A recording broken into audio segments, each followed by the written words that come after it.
আসসালামু আলাইকুম। আজকে ৪৯তম স্পেশাল বিসিএস শিক্ষার প্রস্তুতি অংশে বিষয়ভিত্তিক সাবজেক্টের অ্যাপ্লাইড কেমিস্ট্রি পার্ট নিয়ে আমি আছি মোহাম্মদ রায়হান। আমি পটুয়াখালী সরকারি কলেজে কেমিস্ট্রি লেকচার হিসেবে কর্মরত আছি ৩৮তম বিসিএস থেকে। আজকের লেকচারে আপনাদের টপিক হচ্ছে ফ্লুইড মেকানিক্স এবং করোশন। এখানে সিলেবাস অনুযায়ী আমরা যেসব বিষয় নিয়ে আলোচনা করব তার মধ্যে রয়েছে types of fluid, general properties of fluid, fluid statics and fluid dynamics, Euler's equation, Bernoulli's equation, fluid flow measurement, corrosion damage, types of corrosion, corrosion prevention, electrochemical aspects of corrosion, corrosion testing ইত্যাদি। তো এগুলো হচ্ছে total syllabus. এর মধ্যে কিছু কিছু অংশ আসলে রিটেনের জন্য ইম্পর্টেন্ট, কিছু কিছু অংশ এমসিকিউর জন্য ইম্পর্টেন্ট। স্বাভাবিকভাবেই সব অংশ সব সব টপিক আসলে সব পরীক্ষার জন্য ইম্পর্টেন্ট না। তো আমরা বিশেষভাবে যেসব গুরুত্ব দিয়ে যেসব অংশ পড়াবো এখান থেকে, সেগুলো হচ্ছে আজকের ইম্পর্টেন্ট টপিকগুলো হচ্ছে ১ নম্বরে টাইপস অফ ফ্লুইড, ২ নম্বরে হচ্ছে জেনারেল প্রপার্টিজ অফ ফ্লুইড, এরপরে ৭ নম্বরটা করোশন ড্যামেজ, ৮ নম্বরে types of corrosion, ৯ number corrosion prevention, ১০ নম্বরে ইলেকট্রোকেমিক্যাল অ্যাসপেক্টস অফ করোশন এবং ১১ নম্বরে করোশন টেস্টিং। এই টপিকগুলো থেকে আসলে এমসিকিউ আসার সম্ভাবনা বেশি এবং এমসিকিউ আসার আসলে জায়গা অনেক। তো আর বাকি জায়গাগুলো আমরা পড়ে যাব যথারীতি, কিন্তু এই জায়গাগুলো থেকে আসলে ইম্পর্টেন্সটা একটু বেশি দিতে হবে। এবং পাশাপাশি আমরা আপনাদেরকে যেহেতু লেকচার শিট দিয়েই দিব, এবং এর পাশাপাশি আমরা কিছু সাপোর্টিং পিডিএফও দিয়ে দিব, মূল বইয়ের পিডিএফ। এগুলো এগুলো হয়তো আপনারা ডিপার্টমেন্টে যখন পড়েছেন, অ্যাপ্লাইড কেমিস্ট্রি ডিপার্টমেন্টে, তখন হয়তো কিছু কিছু পড়েছেন। তো জাস্ট এগুলোকে আরেকবার ঝালাই করে নেওয়ার জন্য আর কি। তো আমরা সেই পিডিএফ গুলো আপনাদের লেকচারের সাথে সাথে দিয়ে দেবো ইনশাল্লাহ। আচ্ছা, এবারে আমরা দেখি আসলে ফ্লুইড কি। আমরা ফ্লুইড বলতে কি বুঝি? ফ্লুইড হচ্ছে এমন জিনিস যারা আসলে প্রবাহিত হতে পারে এবং এরা আসলে এদের পাত্রের যে আয়তন বা পাত্রের যে আকার, সেই আকারটা এরা ধারণ করতে পারে। যেমন ফ্লুইডের এক্সাম্পল হিসেবে আমরা বলতে পারি ওয়াটার, অয়েল, ব্লাড, মধু ইত্যাদি ইত্যাদি। তো এখন ফ্লুইডের বিভিন্ন টাইপ আছে, আপনারা জানেন, বিভিন্ন প্রকরণ আছে। এগুলো আমরা আগেও পড়েছি, যেমন ideal fluid, real fluid, Newtonian fluid, non Newtonian fluid, তারপরে হচ্ছে ইনকম্প্রেসিবল ফ্লুইড, তারপরে compressible fluid, non viscous fluid, organic fluid, synthetic fluid ইত্যাদি। তো আমরা মেজর যে টাইপস অফ ফ্লুইড সেগুলো একটু দেখি। এখানে মেজর টাইপস এর মধ্যে আছে ideal fluid, ideal plastic fluid, real fluid, এরপরে হচ্ছে incompressible fluid, Newtonian fluid, compressible fluid এবং নন নিউটনিয়ান ফ্লুইড। আচ্ছা, এখানে আমরা জাস্ট কিছু কিছু ফ্লুইডের টাইপটা আমরা এখানে একত্রে আনার চেষ্টা করেছি এবং এদের বৈশিষ্ট্যগুলো একটু দেখিয়েছি এই স্লাইডে। যে আইডিয়াল ফ্লুইড হচ্ছে হাইপোথেটিক্যাল ফ্লুইড, অর্থাৎ যেটা হচ্ছে আমাদের মানে যেটাকে আমরা বলি থিওরিটিক্যালি আমরা একটা ফ্লুইড আমরা তত্ত্বীয়ভাবে চিন্তা করেছি, যেটার কোনো রকম ভিসকোসিটি নাই এবং এটা আসলে অ্যাকচুয়ালি ইনকম্প্রেসিবল, মানে এটাকে চাপ দিয়ে এটাকে কম্প্রেস করা যায় না।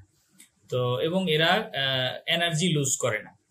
তো আসলে এই ধরনের ফ্লুইড যেহেতু বাস্তবে সম্ভব না, সুতরাং এদের নাম দেওয়া হয়েছে আদর্শ ফ্লুইড, যার সাথে বাস্তবের আসলে তেমন কোনো সম্পর্ক নাই। এখন আসি আমরা রিয়েল ফ্লুইড বা বাস্তব ফ্লুইড কি জিনিস। বাস্তবে ফ্লুইড হচ্ছে possess velocity and exhibit resistance to flow, মানে এরা পোজেস ভিসকোসিটি, মানে এরা ভিসকোসিটি নামক একটা ধর্ম দেখায় এবং এরা আসলে যে কোনো ধরনের ফ্লো এর বিরুদ্ধে এরা রেজিস্ট্যান্স দেখায়, অর্থাৎ এরা আসলে প্রবাহিত হতে চায় না, বাট প্রবাহিত হয়। কিন্তু মূলত এদের ধর্ম হচ্ছে প্রবাহে বাধা দেয়া এবং এরা ইন্টারনাল ফ্রিকশনের কারণে, প্রবাহের সময় এদের আভ্যন্তরীণ ফ্রিকশনের কারণে এরা এনার্জি হারায়। আচ্ছা, এরপরে আসে নিউটনিয়ান ফ্লুইডের কথা। নিউটনিয়ান ফ্লুইড গুলো হচ্ছে এদের কনস্ট্যান্ট ভিসকোসিটি থাকবে, যেটা আসলে ডিফরমেশনের সাথে বা শিয়ার রেটের সাথে এই ভিসকোসিটিটা চেঞ্জ হবে না। অর্থাৎ নিউটনিয়ান ফ্লুইড বলতে আমরা এমন ফ্লুইডকে বুঝি যার ভিসকোসিটিটা সব অবস্থায় সর্বাবস্থায় এরা কনস্ট্যান্ট। কিন্তু বাস্তবে কিন্তু এটা পাওয়া যায় না, মানে বাস্তবে নিউটনিয়ান ফ্লুইড আসলে পাওয়া যায় না, কারণ আমরা যদি ডিফরমেশন বা শিয়ার রেটটা চেঞ্জ করি তাহলে কিন্তু ফ্লুইডের ভিসকোসিটি আস্তে আস্তে চেঞ্জ হয়। আচ্ছা, তো এই যে ফ্লুইডটা যেটা আসলে এই ভিসকোসিটি চেঞ্জ হয়, এটাকে আবার বলা হচ্ছে আমাদের নন নিউটনিয়ান ফ্লুইড, যেমন কেচাপ, টমেটো, টুথপেস্ট ইত্যাদি ইত্যাদি। যাই হোক, এরপর আসি আমরা ইনকম্প্রেসিবল ফ্লুইড, অর্থাৎ যেই ফ্লুইডটা কম্প্রেস করা যায় না, অর্থাৎ যাদের ডেন্সিটিটা একটা কনস্ট্যান্ট ডেন্সিটি থাকে, ঘনত্ব নির্দিষ্ট থাকে এবং প্রেসার যতই চেঞ্জ হোক না কেন এদের আসলে ওইভাবে কম্প্রেস করা যায় না বা এদের ডেন্সিটি চেঞ্জ হয় না প্রেসার চেঞ্জের সাথে। পানি একটা ভালো উদাহরণ, আপনি যতই চাপ দেন না কেন পানির ডেন্সিটি কিন্তু খুব একটা চেঞ্জ হয় না। আচ্ছা, এখানে আমরা আসলে মানে একটা গ্রাফ দেখতে পাচ্ছি আমাদের ডান পাশে, যেটা হচ্ছে ভেলোসিটি গ্রেডিয়েন্টের সাথে আপনার এবং শিয়ার স্ট্রেসের সাথে বিভিন্ন ফ্লুইডকে প্লট করে দেখানো হয়েছে, যেখানে যারা একদম ভেলোসিটি গ্রেডিয়েন্টের সাথে আছে ওই অক্ষ বরাবর এদেরকে আমরা বলতেছি আইডিয়াল ফ্লুইড। এরপরে যারা একটু উপর দিকে যাচ্ছে মানে কনস্ট্যান্টলি বাড়তেছে শিয়ার স্ট্রেসের সাথে ভেলোসিটি গ্রেডিয়েন্ট, এটাকে আমরা বলতেছি নিউটনিয়ান ফ্লুইড। আবার নন নিউটনিয়ান ফ্লুইডের বৃদ্ধির হারটা একটু কার্ভের মতো আছে আপনারা দেখতে পাচ্ছেন, এবং আইডিয়াল প্লাস্টিক ফ্লুইড যেটা সেটার বৃদ্ধিটা কিন্তু অনেক উপর থেকে শুরু হয়েছে। যাই হোক, তো এখানেও আমরা আবার কি বলে ভিন্ন এক রকমের বিভিন্ন রকম টাইপস অফ ফ্লুইডের আমরা ভিন্ন এক রকমের সংজ্ঞা দিয়েছি। যেমন আইডিয়াল ফ্লুইডের সংজ্ঞা এখানে এসছে যারা ইনকম্প্রেসিবল এবং যাদের কোনো ভিসকোসিটি নাই। রিয়েল ফ্লুইডের সংজ্ঞা আসছে যারা ভিসকোসিটি আছে এবং যারা যাদের কম্প্রেসিবিলিটি আছে। নিউটনিয়ান ফ্লুইড হচ্ছে যারা শিয়ার স্ট্রেস যাদের directly proportional to shear strain. তো সংজ্ঞাগুলো মোটামুটি খুব একটা চেঞ্জ নাই, একই সংজ্ঞা, আমি জাস্ট কয়েকভাবে দেখানোটা আপনাদের ট্রাই করেছি, কারণ এই সংজ্ঞাগুলো খুবই ইম্পর্টেন্ট। এই জায়গাটা মানে টাইপস অফ ফ্লুইডটা প্রশ্নে আসার জন্য খুবই ইম্পর্টেন্ট এবং এদের উদাহরণগুলো খুবই জরুরি। তো আপনারা গুগলে সার্চ করে বা বিভিন্ন বই থেকে এই উদাহরণগুলো দেখে নেবেন যে আইডিয়াল ফ্লুইডের উদাহরণ কি, রিয়েল ফ্লুইডের উদাহরণ কি, বা নিউটনিয়ান ফ্লুইড কি, নন নিউটনিয়ান ফ্লুইড কি, এদের প্রচুর উদাহরণ পাবেন অনলাইনে। এটা নিজেরা দেখে নেবেন এবং একটু নোট করে নেবেন। আচ্ছা, এবার আমরা এই যে ফ্লুইড টাইপস থেকে কিছু স্যাম্পল কোশ্চেন দেখি কোন ধরনের কোশ্চেন আসতে পারে। যেমন একটা কোশ্চেন হচ্ছে which of the following describes an ideal fluid, মানে আইডিয়াল ফ্লুইড আসলে আইডিয়াল ফ্লুইডের বৈশিষ্ট্যটা অপশনের মধ্যে কোনটা ধারণ করে। এক নম্বর হচ্ছে এমন একটা ফ্লুইড যেটার ভিসকোসিটি আছে এবং যেটা শিয়ার স্ট্রেসের সাথে চেঞ্জ হয়, এটা হতে পারে না। দুই নম্বরে হচ্ছে এমন একটা ফ্লুইড যেটার ভিসকোসিটি নাই এবং যেটা ইনকম্প্রেসিবল বিহেভিয়ার শো করে, অর্থাৎ যেটা কম্প্রেস করে না, এটা মোটামুটি কিন্তু আইডিয়াল ফ্লুইডের সাথে যায়। তিন নম্বরটা দেখেন, এই অপশনে বলা আছে এমন একটা ফ্লুইড যেটা ডেন্সিটি প্রেসারের সাথে সিগনিফিকেন্টলি চেঞ্জ হয়, এটা আইডিয়াল ফ্লুইডের মানে আদর্শ ফ্লুইডের বৈশিষ্ট্য নয়। চার নম্বরে হচ্ছে রিয়েল ফ্লুইডটা হচ্ছে ওয়াটারের মতো যেটা ভিসকোসিটি দেখায়, এটাও আসলে কি বলে আইডিয়াল ফ্লুইডের উদাহরণ নয়। যাই হোক, অ্যান্সার হচ্ছে বি।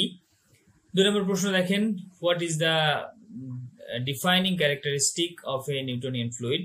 নিউটনিয়ান ফ্লুইডের আসলে মানে ডিফাইনিং ক্যারেক্টারিস্টিক বা মূল বৈশিষ্ট্য, ওই সংজ্ঞাগত বৈশিষ্ট্য কোনটা।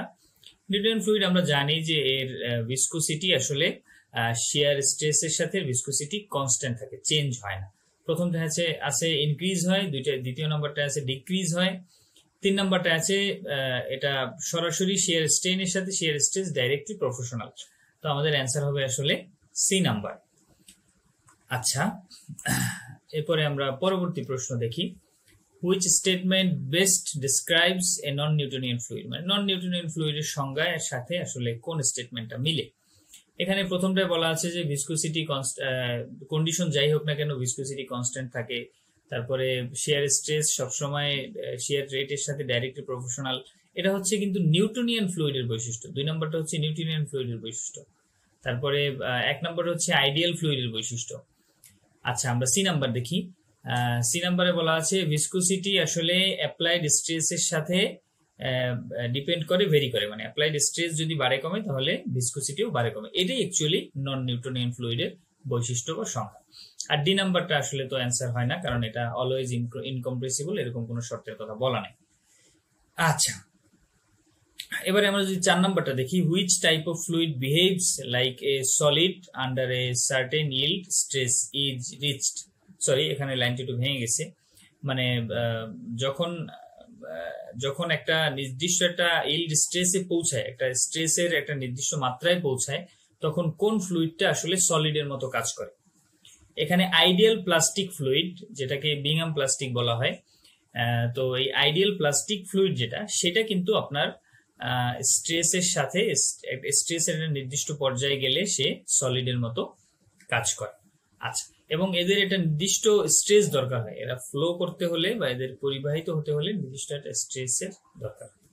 আচ্ছা, এবার আমরা আসি বেসিক ফ্লুইড প্রপার্টিজ। ফ্লুইডের একদম বেসিক প্রপার্টিজ এর মধ্যে রয়েছে density, specific volume, specific weight, specific gravity, viscosity, compressibility, surface tension, capillarity ইত্যাদি।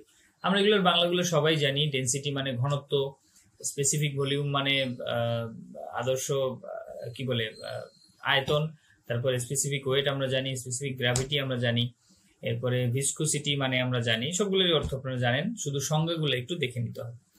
আমরা আর অর্থের মধ্যে গেলাম না, সংজ্ঞাগুলো একটু দেখে নেই। ডেনসিটি কি জিনিস? ফ্লুইডের ডেনসিটি হচ্ছে mass per unit volume of a fluid. অর্থাৎ আমরা জানি ঘনত্ব সমান সমান হচ্ছে ভর ডিভাইডেড বাই আয়তন। অর্থাৎ নির্দিষ্ট আয়তনের একটা যদি ফ্লুইড থাকে সেটার ভর যতটুকু হবে, বা একক আয়তনের কোন ফ্লুইডের ভর যতটুকু হবে সেটাই হচ্ছে তার ঘনত্ব। ঘনত্ব আসলে আমাদের যখন ভলিউম চেঞ্জ হয়, আয়তন চেঞ্জের সাথে সাথে কিন্তু ঘনত্ব চেঞ্জ হয়ে যায়। আর ঘনত্বের আপনার এসআই একক হচ্ছে কেজি পার মিটার কিউব। আচ্ছা, এবার আসি ভিসকোসিটি। ভিসকোসিটি কি জিনিস? Viscosity determines the amount of resistance offered by the fluid to shear stress. অর্থাৎ নির্দিষ্ট চাপে বা প্রবাহিত হতে গেলে একটা ফ্লুইড কি পরিমাণ রেজিস্ট্যান্স দেয়, মানে কি পরিমাণ সে বাধা দেয় তার অবস্থা চেঞ্জে, এটা হচ্ছে ভিসকোসিটি। তো একটা ফ্লুইড যেটা কোন রকমেরই বাধা দেয় না সেটাকে অ্যাকচুয়ালি বলা হয় ইনভিসিড ফ্লুইড, মানে যেটার ভিসকোসিটি একদম জিরো সেটাকে বলা হয় ইনভিসিড ফ্লুইড। আচ্ছা, এরপর আসে স্পেসিফিক ভলিউম। স্পেসিফিক ভলিউমের সংজ্ঞাটা হচ্ছে যে এটাকে এভাবে ডিফাইন করা যায় যে ভলিউম অফ দ্য ম্যাটেরিয়াল এবং একটা পদার্থের ভলিউম এবং এর ম্যাস, এই দুইটার যদি আমরা রেশিও করি তাহলে অনুপাতটা হবে হচ্ছে আমাদের specific volume. Specific volume is the reciprocal of the density of material. Material density সাথে এটা reciprocal হবে, এবং specific volume is inversely proportional to density.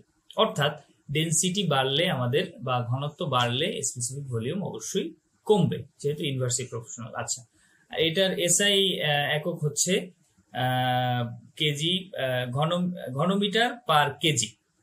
ঘনমিটার per KG এটা হচ্ছে জাস্ট, যেহেতু আমরা খেয়াল করেছি আগে, এটা কিন্তু আমাদের কি বলে ডেনসিটির উল্টা। তাহলে ডেনসিটির এককটা আমরা দেখতে পাচ্ছেন এই যে উপরে আমরা দেখতে পাচ্ছি ডেনসিটির যে এককটা সেটা হচ্ছে কেজি পার কিউবিক মিটার। আর এখানে যেহেতু এটা ঠিক স্পেসিফিক ভলিউমটা ঠিক ঘনত্বের উল্টা, সেই জন্য এটার একক হচ্ছে কিউবিক মিটার পার কেজি। তো এটা একটু খেয়াল রাখবেন, একটু মাথায় রাখবেন, গুরুত্বপূর্ণ জিনিস। আচ্ছা, আমরা পরবর্তী ধর্মে যাই, স্পেসিফিক ওয়েট। স্পেসিফিক ওয়েটকে গামা দ্বারাও প্রকাশ করা হয় অনেক সময়। এর ডেফিনিশন এরকমের যে প্রতি একক আয়তনের পদার্থের ভর, বা প্রতি একক আয়তনের পদার্থের ওয়েট। আচ্ছা, এর একক হচ্ছে এসআই একক হচ্ছে নিউটন পার মিটার কিউব, এবং স্পেসিফিক ওয়েট আসলে এটা ডেনসিটির সাথে রিলেটেড। কিভাবে? স্পেসিফিক ওয়েট সমান সমান ঘনত্ব ইনটু জি। ঘনত্বকে যদি আমরা রো দ্বারা প্রকাশ করি, গ্রিক অক্ষর, এখানে আপনারা দেখতে পাচ্ছেন গ্রিক অক্ষর রো আছে, তো রো দ্বারা যদি আমি ঘনত্বকে প্রকাশ করি তাহলে এটার সাথে যদি কি বলে জি অর্থাৎ অভিকর্ষ ত্বরণ গুণ দেয়া হয় তাহলে আমরা কিন্তু স্পেসিফিক ওয়েট পেয়ে যাই। এবং এই যে স্পেসিফিক ওয়েটটা ফ্লুইডের সেটা টেম্পারেচারের সাথে ভ্যারি করে। আচ্ছা, এবার আমরা আসি স্পেসিফিক গ্র্যাভিটি।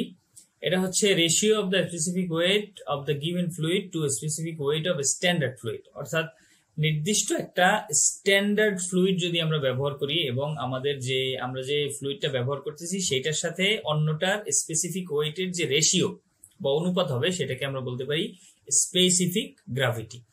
স্পেসিফিক গ্র্যাভিটি আসলে আমরা অন্য দিক থেকে রিলেটিভ ডেনসিটিও বলতে পারি, কারণ আমরা যেই ফ্লুইডটাকে আমরা আদর্শ হিসেবে ব্যবহার করতেছি সেটার ডেনসিটির সাথেই তুলনা করতেছি আমরা আমাদের পরীক্ষণীয় ফ্লুইডটার ডেনসিটি।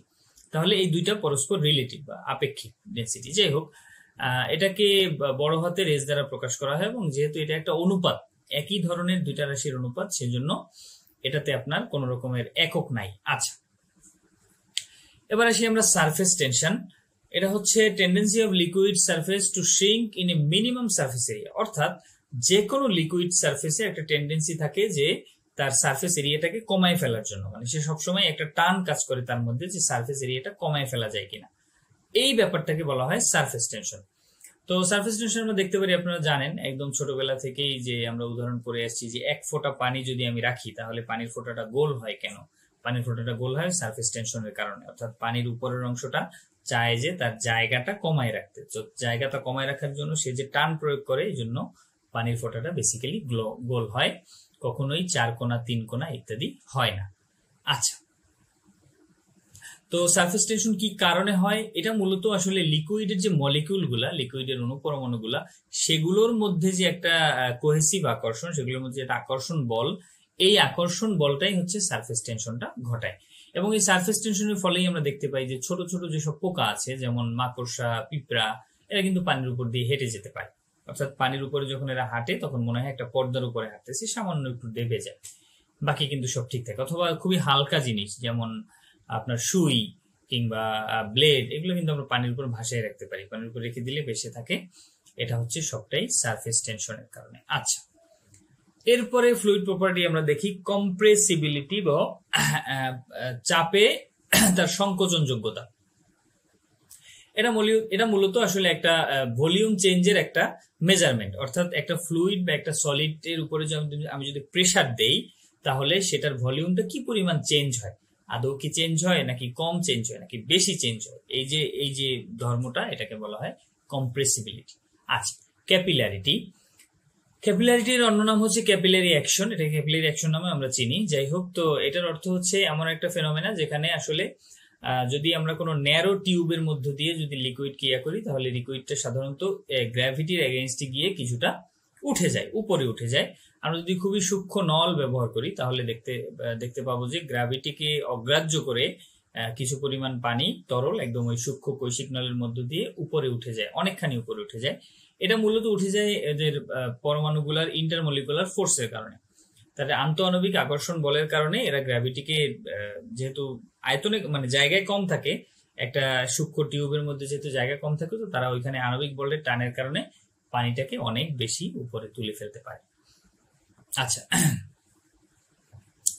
আর এটা মূলত অ্যাডহেশন এবং কোহেশন দুই ধরনের ধর্মের কারণেই এই ক্যাপিলারিটিটা হয়। অ্যাডহেশন মানে হচ্ছে আপনার যে পাইপটা আমি ব্যবহার করতেছি, চিকন পাইপটা, এইটার দেয়ালের সাথে ফ্লুইডের যে আকর্ষণ, এটাকে আমরা বলতেছি অ্যাডহেশন। এই আকর্ষণ বলের কারণে উপরে উঠে। আর এটা হচ্ছে কোহেশন, অর্থাৎ ফ্লুইডের নিজেদের পরমাণুগুলোর মধ্যে যে আকর্ষণ বল, সেটাকে আমরা বলতেছি কোহেশন। এবং এই কোহেশনের কারণেও, এই দুইটা বলের কারণেই মূলত যৌথভাবে ক্যাপিলারিটি দেখা যায়। আচ্ছা, সারফেস টেনশন তো আছেই। এরপর হচ্ছে বয়াসি।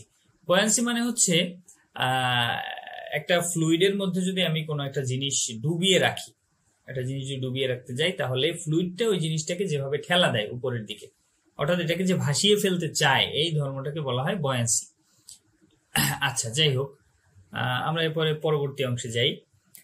আমাদের এখানে কিছু স্যাম্পল কোয়েশ্চেন আছে, যেমন what does the property density of a fluid represent, মানে ফ্লুইডের ডেনসিটি, ফ্লুইডের যে ধর্ম ডেনসিটি, এটা দিয়ে আসলে আমরা কি বুঝি। দেখেন, ডেনসিটি দিয়ে আমরা বুঝি কি রেজিস্ট্যান্স টু ফ্লো বুঝি না। রেজিস্ট্যান্স টু ফ্লো হচ্ছে আমাদের ভিসকোসিটি।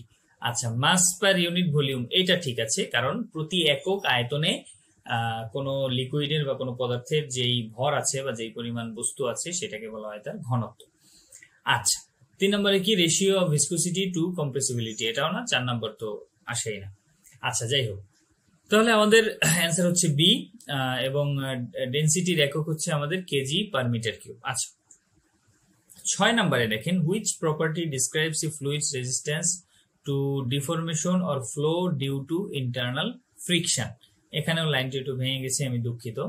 অর্থাৎ কোন প্রপার্টিটা একটা ফ্লুইডের মানে সেটা ফ্লুইড যে চলতে চায়, এই চলার পথে যে বাধা দেয়, কিংবা কি বলে ইন্টারনাল ফ্রিকশনের কারণে তার যে কি বলে ডিফরমেশনে যে বাধা দেয়, এই বাধাটা দেওয়াটা এটা কোন কি বলে কোন বৈশিষ্ট্য দ্বারা প্রকাশ করা যায় বা কোন ধর্ম দ্বারা প্রকাশ করা যায়। এখানে যে ভিসকোসিটি মানে হচ্ছে একটা ফ্লুইডের ফ্লো হইতে বা তার আকৃতি ডিফরমেশন হইতে যে ফ্লুইডটা যে বাধা দেয়, সেই বাধা দেওয়ার ক্ষমতাটা। এখানে আমাদের উত্তর হবে ভিসকোসিটি। আচ্ছা, আমরা পরবর্তী স্লাইডে যাই। এরপরে হচ্ছে সারফেস টেনশন কি। এক নম্বর হচ্ছে measure of how much fluid resist compression, এটা কিন্তু ইনকম্প্রেসিবিলিটি, অর্থাৎ একটা ফ্লুইড চাপের বা কম্প্রেশনে কতখানি রেজিস্ট করে, এটা কিন্তু ইনকম্প্রেসিবিলিটি। 2 নম্বর হচ্ছে ম্যাস পার ইউনিট ভলিউম, এটা কিন্তু আমাদের ডেনসিটি, তাই না, একক ভলিউমে কতখানি ম্যাস আছে, এটা হচ্ছে ডেনসিটির একক, ডেনসিটির সংজ্ঞা। এবার হচ্ছে কোহেসিভ ফোর্স এট এ ফ্লুইড সারফেস, এটাও কিন্তু ঠিক হয় না, এটা ঠিক হয় অ্যাকচুয়ালি, এটা ঠিক হয়, রাইট, কারণ সারফেস টেনশন মানে কি, পৃষ্ঠ আকর্ষণ বল, আর আমরা বলতেছি একটা ফ্লুইডের পৃষ্ঠে এর অণুগুলোর মধ্যে যে আকর্ষণ হয় সেটাই মূলত সারফেস টেনশন, তাহলে উত্তরটা হবে সি।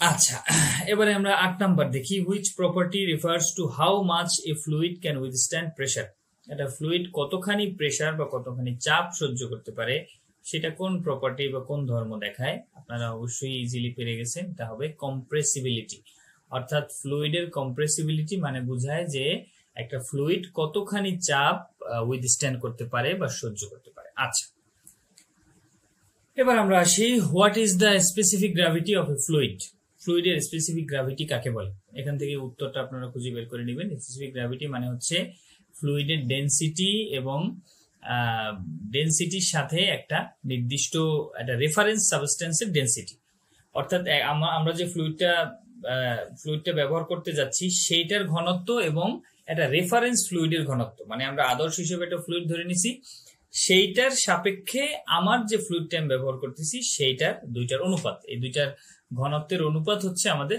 Specific gravity. সাধারণত যে কোনো কিছুর স্পেসিফিক গ্র্যাভিটি পানির সাথে নির্ণয় করা হয়, পানির সাথে তুলনা করে। বিশুদ্ধ পানির স্পেসিফিক গ্র্যাভিটিকে যদি আমরা রেফারেন্স হিসেবে ধরি, সেটার সাথে তুলনা করে সাধারণত অন্য জিনিসগুলোর স্পেসিফিক গ্র্যাভিটি বের করা হয়। আচ্ছা, এটাকে আসলে রেফারেন্স হিসেবে যেমন পানিকে ব্যবহার করা হয় এবং গ্যাসের জন্য কিন্তু আবার বাতাসকে ব্যবহার করা হয়, এবং এটা কিন্তু এটার কোনো ডাইমেনশন নাই। আচ্ছা, যাই হোক, আমরা এরপরে আসি, আমাদের পরবর্তী স্লাইড হচ্ছে ফ্লুইড স্ট্যাটিক্স। ফ্লুইড স্ট্যাটিক্স মানে কি? ফ্লুইড স্ট্যাটিক্স মানে হচ্ছে একটা ফ্লুইড যখন স্থির অবস্থায় থাকে, যে কোনো তরল পদার্থ, আপনি গ্লাসের মধ্যে এক গ্লাস পানি নিলেন, একটা পাত্রে পানি রেখে দিলেন, একটা পুকুরের একটা অংশ পানি দাঁড়ায় রইল, মানে অর্থাৎ যেই ফ্লুইডটা স্থির, এই স্থির অবস্থায় ফ্লুইডের যে ধর্ম এবং সে যে একটা সামঞ্জস্যতার মধ্যে থাকে, এইটাকে আসলে যেই বিজ্ঞানের যে শাখা ব্যাখ্যা করে সেটাকে আমরা বলতেছি ফ্লুইড স্ট্যাটিক্স। আচ্ছা, এটা মূল ফোকাসটা হচ্ছে যে একটা ফ্লুইড যখন দাঁড়ায় থাকে, স্থির অবস্থায় থাকে, তখন এর প্রেসার ডিস্ট্রিবিউশনটা কেমন হয়, মানে কোন পয়েন্টে কি পরিমাণ সে প্রেসার দেয়, এবং এই ফ্লুইডটা দাঁড়ানো থাকা অবস্থায় একটা ফ্লুইডের মধ্যে যদি, তরলের মধ্যে যদি আমি কোনো একটা জিনিস ডুবাই দেই, তাহলে সেইটার উপরে সে আসলে কি পরিমাণ ফোর্স কাজ করে, বা ফ্লুইডটা ওই কঠিন পদার্থের উপরে কি পরিমাণ ফোর্স কাজ করায়, এটাকে আমরা এই বিষয়গুলো নিয়ে আসলে ফ্লুইড স্ট্যাটিক্স আলোচনা করে। অবশ্যই শর্ত হচ্ছে পানিটাকে স্থির থাকতে হবে, পানিটা নড়তে পারবে না বা প্রবাহিত হতে পারবে না, প্রবাহিত হইলে সেটা আবার ভিন্ন জায়গার আলাপ। আচ্ছা, এবারে আমরা যে কি কনসেপ্ট ইন ফ্লুইড স্ট্যাটিক্স আর, মানে ফ্লুইড স্ট্যাটিক্স আসলে নির্দিষ্ট বোঝার জন্য কি কি কনসেপ্ট ব্যবহার করতে হবে। এক নম্বর হচ্ছে প্রেসার, মানে যে ফ্লুইডটা স্থির অবস্থায় থাকে তার তার মধ্যে কিন্তু বিভিন্ন পয়েন্টে কিন্তু প্রেসার গুলো ভ্যারি করে, এবং ডেপথ যত বাড়ে, অর্থাৎ ফ্লুইডের গভীরতা যত বাড়ে, প্রেসার কিন্তু অত বাড়ে। কি কারণে বাড়ে? কারণ উপরের যে ফ্লুইডটা আছে, উপরের যে তরলটা আছে, সে তার ওজনের জন্য একটা চাপ দেয়, এই চাপের কারণে আমরা স্থির তরলের যত গভীরে যাব তার প্রেসার তত বাড়বে। আচ্ছা, এরপর হচ্ছে বয়ান্সি। বয়ান্সি মানে হচ্ছে কোনো একটা ফ্লুইড, আমরা আগেই বলেছি যে একটা ডুবানো একটা পদার্থের উপর পদার্থকে ভাসিয়ে রাখতে সে যে পরিমাণ বল ব্যয় করে। আমরা যেমন দেখেছি যে আপনি যদি এক টুকরো শোলা ফেলে দেন মাটির উপরে, পানির উপরে, তাহলে কি হবে? সেটা সম্পূর্ণরূপে ভাসবে। কিন্তু আপনি যদি একটা গাছের গুঁড়ি ফেলেন, তাহলে কিন্তু সেটা ডুববে আর ভাসবে, মানে অর্ধেক ডুববে অর্ধেক ভাসবে। এর মধ্যে একটা ব্যাপার আছে, গাছের গুঁড়িটা যদি আগার দিকটা হয়, মানে গাছের আগার দিকটা হয়, সেখান থেকে দেখবেন পুরোপুরি ভেসে থাকে।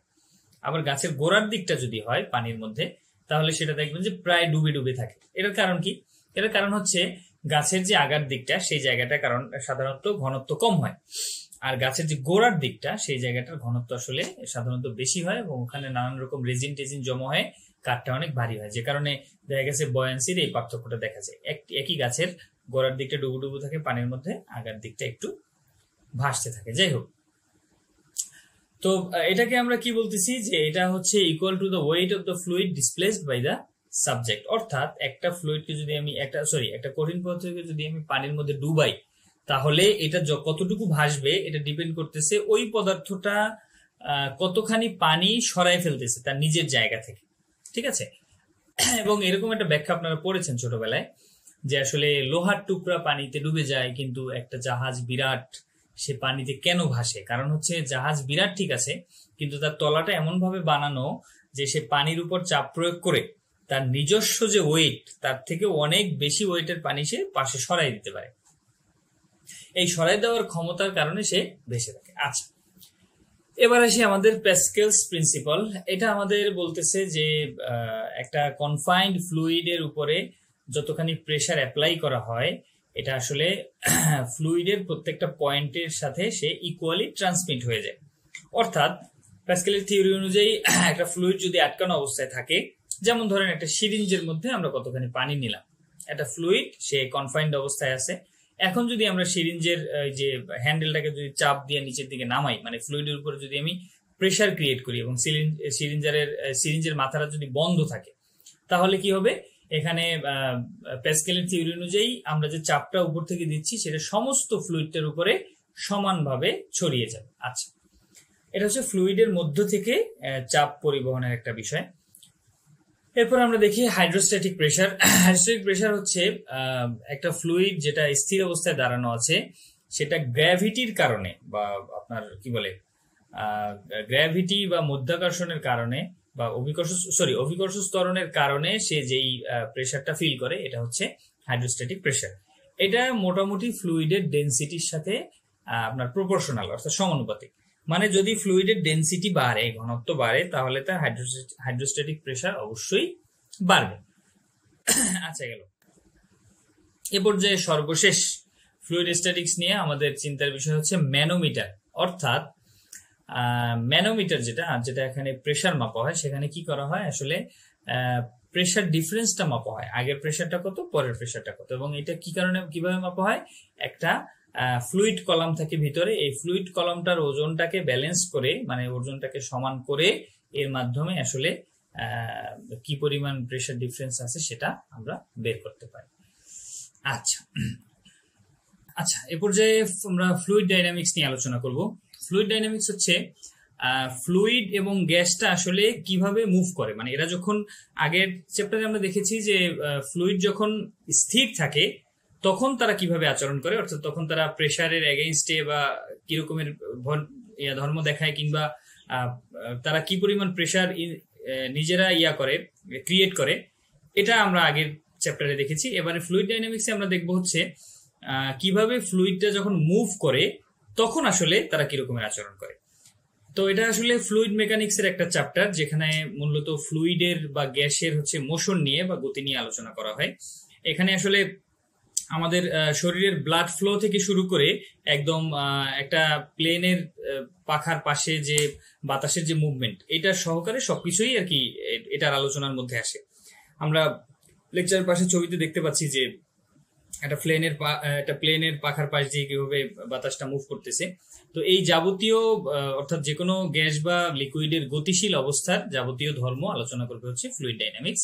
এর অ্যাপ্লিকেশন গুলো হচ্ছে প্রথমে অ্যারোডাইনামিক্সে, অবশ্যই যে এয়ারপ্লেন ডিজাইনে কিংবা এয়ারপ্লেনে কিভাবে আসলে বাতাসের বাধা আসতে পারে এবং বাতাস আসলে প্লেনের পাখার চারপাশে পিছনে ফিউজিলাজে কিভাবে আসলে বাতাস মুভ করে, এই বিষয়গুলো নিয়ে বিস্তারিত আলোচনা হয়। এরপরে হাইড্রোডাইনামিক্সে, অর্থাৎ যখন কোনো শিপ বা সাবমেরিন ডিজাইন করা হয় তখন এরা আসলে পানি কেটে পানির মধ্যে থেকে কিভাবে যাবে, সেই সব বিষয়ের আলোচনায় আমাদের ফ্লুইড ডাইনামিক্স প্রয়োজন হয়। এরপরে আসে মিটিওরোলজি, অর্থাৎ বিভিন্ন রকমের ওয়েদার প্যাটার্ন বোঝার জন্য, ওয়েদারে আসলে আবহাওয়া কি ভালো হচ্ছে নাকি খারাপ হচ্ছে, বাতাসের গতি কেমন, এবং কোনো ঘূর্ণিঝড় আসলে সেটার প্রেডিকশন দেওয়ার জন্য ফ্লুইড ডাইনামিক্স প্রয়োজন হয়। এবং সর্বোপরি ইঞ্জিনিয়ারিং এ, অর্থাৎ বিভিন্ন রকমের পাইপলাইন ডিজাইনিং এ বা কোনো ধরনের ফ্লুইড ফ্লো মেকানিজম থাকলে সেখানকার ডিজাইনিং এ ফ্লুইড ডাইনামিক্স প্রয়োজন হয়, এবং আমাদের চিকিৎসা ক্ষেত্রে বিভিন্ন ওষুধের কার্যকারিতা বোঝার জন্য অনেক সময় আমাদের ব্লাড ফ্লো বা আমরা যেটাকে লসিকা গ্রন্থি বলি সেই সেই লিকুইড ফ্লো এর ব্যাপারটা আমাদের বুঝতে হয়, এবং বিভিন্ন মেডিকেল ডিভাইস বোঝার জন্য, যেমন ধরেন চেস্টের পেসমেকার আছে বা অন্যান্য জিনিস, সেগুলো বোঝার, সেগুলোর কার্যকারিতা বাড়ানোর জন্য আমাদের ফ্লুইড ডাইনামিক্স প্রয়োজন। আচ্ছা, এরপর যে আমরা দেখবো অয়েলার্স ইকুয়েশন। অয়েলার্স ইকুয়েশনটা হচ্ছে মূলত ফ্লুইড ডাইনামিক্স এর মধ্যে একটা বিশেষ ইকুয়েশন, যেটা আসলে একটা নন ভিসকাস ফ্লুইডের গতিকে তারা ব্যাখ্যা করে।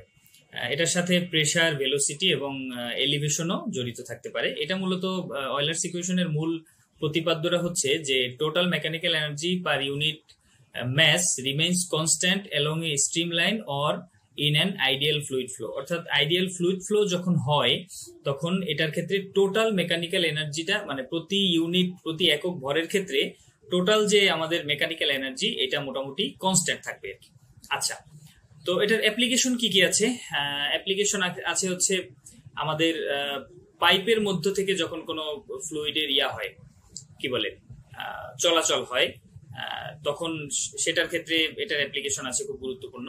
পাইপের মধ্যে থেকে কোনো ফ্লুইড গেলে সেটার প্রেসার এবং ভেলোসিটি কি হবে সেটার এখানে মানে আলোচনা হয়। এরপরে হচ্ছে অ্যারোডাইনামিক্স এর ক্ষেত্রে অয়েলার্স ইকুয়েশনের ব্যাখ্যা প্রয়োগ আছে। বিভিন্ন রকমের অবজেক্টের চারপাশে আসলে বাতাসের ফ্লোটা কেমন হয় এটা বোঝার জন্য, এবং এটা যদি বাতাসের ভিসকোসিটি কম বেশি হয়, আপনারা জানেন যে উচ্চতার ক্ষেত্রে, অর্থাৎ মাটি থেকে বিভিন্ন উচ্চতায় বাতাসের ঘনত্ব বিভিন্ন রকম হতে পারে।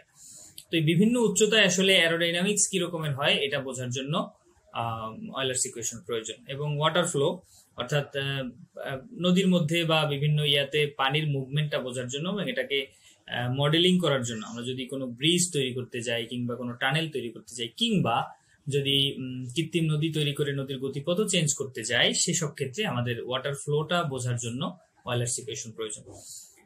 এবং সর্বশেষ গ্যাস ডাইনামিক্স, আমরা বিভিন্ন রকমের কম্প্রেসিবল ফ্লুইড বা গ্যাসের হচ্ছে কি বলে শক ওয়েভ গুলা বোঝার জন্য অয়েলার্স ইকুয়েশন প্রয়োজন। আচ্ছা, এ পর্যায়ে আমরা দেখব বার্নৌলিস ইকুয়েশন। বার্নৌলিস ইকুয়েশন হচ্ছে the inverse relationship between pressure and velocity in a fluid flow. অর্থাৎ একটা ফ্লুইড ফ্লোর মধ্যে প্রেসার, অর্থাৎ গতির এবং চাপের যে একটা বিপরীতধর্মী সম্পর্ক, এটা মূলত বার্নৌলিস ইকুয়েশন এটা প্রমাণ করে। অর্থাৎ বার্নৌলিস ইকুয়েশন বলতেছে যে একটা ফ্লুইডের, একটা তরলের ভেলোসিটি যদি বেড়ে যায়, গতি যদি বাড়ে, তাহলে বার্নৌলির মত অনুযায়ী এর প্রেসার অবশ্যই কমতে হবে। একটু ব্যাপারটা হঠাৎ করে একটু বুঝতে আমাদের ব্যতিক্রম লাগতে পারে। আমরা সাধারণত জানি যে ফ্লুইডের স্পিড যদি বেশি হয়, ভেলোসিটি যদি বেশি হয়, তাহলে আমাদের মতে ওইটাই তার প্রেসারও বেশি হয়, কিন্তু আসলে তা না। অ্যাকচুয়ালি যদি ভেলোসিটি বাড়ে তাহলে প্রেসার ড্রপ করবে। আচ্ছা, আবার যদি প্রেসার বাড়ে তাহলে ভেলোসিটি অবশ্যই কমে যাবে যদি ফ্লুইডের হাইট কনস্ট্যান্ট থাকে। এখানে আমরা একটা ছবিতে দেখিয়েছি কিভাবে ফ্লুইডের ভেলোসিটি বাড়তেছে, কমতেছে এবং হাইট কম বেশি হচ্ছে। যাই হোক, তো এক্ষেত্রে দেখা যায় যে যদি এলিভেশন হায়ার হয়, অর্থাৎ কি বলে, ফ্লুইড যদি নিচের থেকে উপরের দিকে উঠতে থাকে, সেক্ষেত্রে অবশ্যই ফ্লুইডের লোয়ার প্রেসার লোয়ার হবে এবং ভেলোসিটিটা কনস্ট্যান্ট থাকবে। অর্থাৎ প্রেসার কমে যাবে বাট গতি কমবে না, ফ্লুইডের গতি কমবে না। আচ্ছা, বার্নৌলি ইকুয়েশনের অ্যাপ্লিকেশনটা আমরা দেখি। এটার মূল অ্যাপ্লিকেশন হচ্ছে এরোপ্লেন উইং এর ক্ষেত্রে। অর্থাৎ প্লেনের যে আমরা যে শেপটা দেখি, একটা কার্ভ একটা শেপ, অর্থাৎ এক মাথাটা একদম চোখা, আপনারা নিচের ছবিতে দেখতে পাচ্ছেন যে এয়ারপ্লেনের আমাদের নিচের দিকের যে থাকে, অংশটা থাকে, মানে পিছনের দিকে যে অংশটা থাকে, প্লেনের পাখার পিছনের দিকের অংশটা কিন্তু চোখা থাকে এবং সামনের দিকের অংশটা কিছুটা ভোঁতা থাকে। অর্থাৎ এই জায়গাটাই তৈরি করা হয় যে দুই রকমের যে বাতাস আছে, বাতাসটাকে আসলে কেটে দুই ভাগে ভাগ করা, এবং উপর থেকে যে বাতাসটা যাবে সেটার ভেলোসিটি যেন হাই হয় এবং এটার প্রেসার যেন লো হয়, আর নিচের দিকে যে বাতাসটা থাকবে সেটার ভেলোসিটি কম হবে, ফলে এটার প্রেসার হাই হবে। তো ওই নিচের বাতাসটার প্রেসার হাই হওয়ার কারণে দেখবেন যে সে একটা লিফট দিচ্ছে আপনাকে, মানে এই লিফটের কারণে হচ্ছে প্লেনটা আমার বাতাসে ভেসে থাকতে পারে বা উঠতে পারে। অর্থাৎ প্লেনের পাখার মধ্যে, পাখার ঠিক নিচের অংশের বাতাসের ভেলোসিটি কম থাকে কিন্তু প্রেসার বেশি থাকে, ফলে সে প্লেনটাকে লিফট করে, উপরের দিকে নিয়ে যায়। আর উপরের দিকের বাতাসটার প্রেসার কম থাকে কিন্তু ভেলোসিটি বা গতি বেশি থাকে। তো এই ডিজাইনিং এর জন্য আসলে কি বলে বার্নৌলির ইকুয়েশনটা খুবই গুরুত্বপূর্ণ। এরপরে আসে হচ্ছে অ্যাটমাইজার, অর্থাৎ আমরা বিভিন্ন রকমের অ্যাটমাইজারের কথা দেখি, এখন অনলাইনেও পাওয়া যায় বিভিন্ন ছোট ছোট জিনিস। জাস্ট আপনি পানির মধ্যে ফেলে রাখলেই পানির সুন্দর মিস্ট তৈরি হয়। তো এই যে মিস্ট গুলো তৈরি হয়, এটা জাস্ট সিম্পল একটা মেকানিজমের মাধ্যমে বার্নৌলির ইকুয়েশন ফলো করে তৈরি করা হয়। একটা লো প্রেসার এরিয়া তৈরি করলে সেখান থেকে যদি লিকুইডটা টান দেয় এবং ওখানে যদি স্প্রে করে ছেড়ে দেয়, তখন আস্তে আস্তে এয়ার মিস্ট তৈরি হয়। যাই হোক, এরপরে ভেঞ্চুরি ইফেক্ট, অর্থাৎ একটা পাইপকে যদি আমরা, একটা পাইপের ডায়ামিটার যদি আমরা ন্যারো করি, ছোট করে ফেলি, তাহলে কি হবে, এটার ফ্লুইডের ভেলোসিটি বাড়বে এবং এটার প্রেসার কমবে। এটাই হচ্ছে ভেঞ্চুরির ইফেক্ট। আচ্ছা, এরপরে ব্লাড ফ্লো, আমাদের শরীরের ব্লাড প্রেসার এবং ব্লাড ফ্লো, আমাদের শিরার মধ্যে দিয়ে যে ব্লাডের ফ্লো আছে, এটা বোঝার জন্য বার্নৌলি ইকুয়েশন প্রয়োজন। এবং সর্বশেষ আছে রিভার ফ্লো, অর্থাৎ যে কোনো নদীর পানির গতি এবং নদীর পানির চাপ, এটা স্টাডি করার জন্য বার্নৌলি ইকুয়েশন প্রয়োজন। আচ্ছা, এ পর্যায়ে আমরা দেখব ফ্লুইড ফ্লো মেজারমেন্ট, অর্থাৎ আমাদের যে ফ্লুইড গুলোর গতি নিয়ে আমরা এতক্ষণ আলোচনা করলাম, ফ্লুইডের ফ্লো নিয়ে, সেটা আসলে কিভাবে পরিমাপ করা হয় এটা একটু আমরা দেখব। এটা মূলত হচ্ছে যে কোনো ফ্লুইড, লিকুইড হোক বা গ্যাস হোক, এটা কোনো একটা পাইপের মধ্যে দিয়ে যাক কিংবা একটা ওপেন চ্যানেলের মধ্যে দিয়ে যাক, এটাকে বিভিন্ন মেজার করার জন্য বিভিন্ন রকম পদ্ধতি আছে এবং বিভিন্ন রকম যন্ত্রপাতি রয়েছে। এটা মূলত আসলে কি রেটে ফ্লুইডটা যাচ্ছে।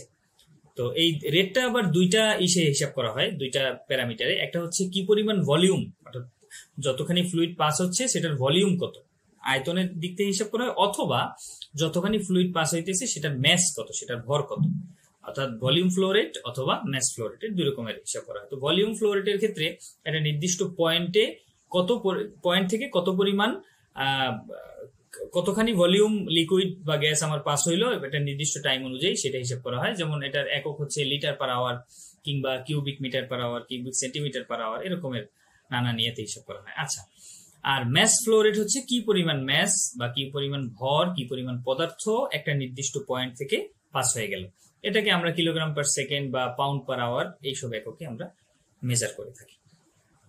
আচ্ছা, এ পর্যায়ে ফ্লুইড ফ্লোটা মেজার করার জন্য বিভিন্ন রকমের আপনাদের কি বলে ডিভাইস ইউজ করা হয়। আমরা কয়েকটা ডিভাইসের ছোট্ট একটু নমুনা দিব পাশে ছবি আকারে, এবং এই নমুনাগুলোর মাধ্যমে আমরা একটু ব্যাখ্যা করার চেষ্টা করবো যে কোনটা কিভাবে কাজ করে। যেমন একটা ফ্লুইড ফ্লো মেজারমেন্টের একটা আছে, একটা আপনার মেশিন আছে হচ্ছে ডিফারেন্সিয়াল প্রেসার ফ্লো মিটার।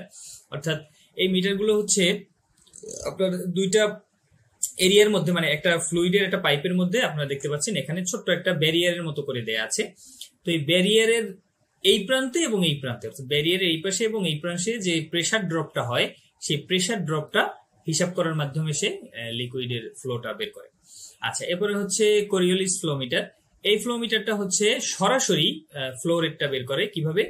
একটা কোরিওলিস ফোর্স যেটা হয়, অর্থাৎ একটা ফ্লুইডের সাধারণ গতিপথ থেকে যদি হঠাৎ করে বেঁকে দেয়া হয়, আপনারা দেখতে পাচ্ছেন এখানে ছবিতে যে একটা সোজা একটা পাইপ, কিন্তু সেটাকে বাঁকায় একটা ভিন্ন ইউ আকৃতির শেপ দেওয়া হয়েছে।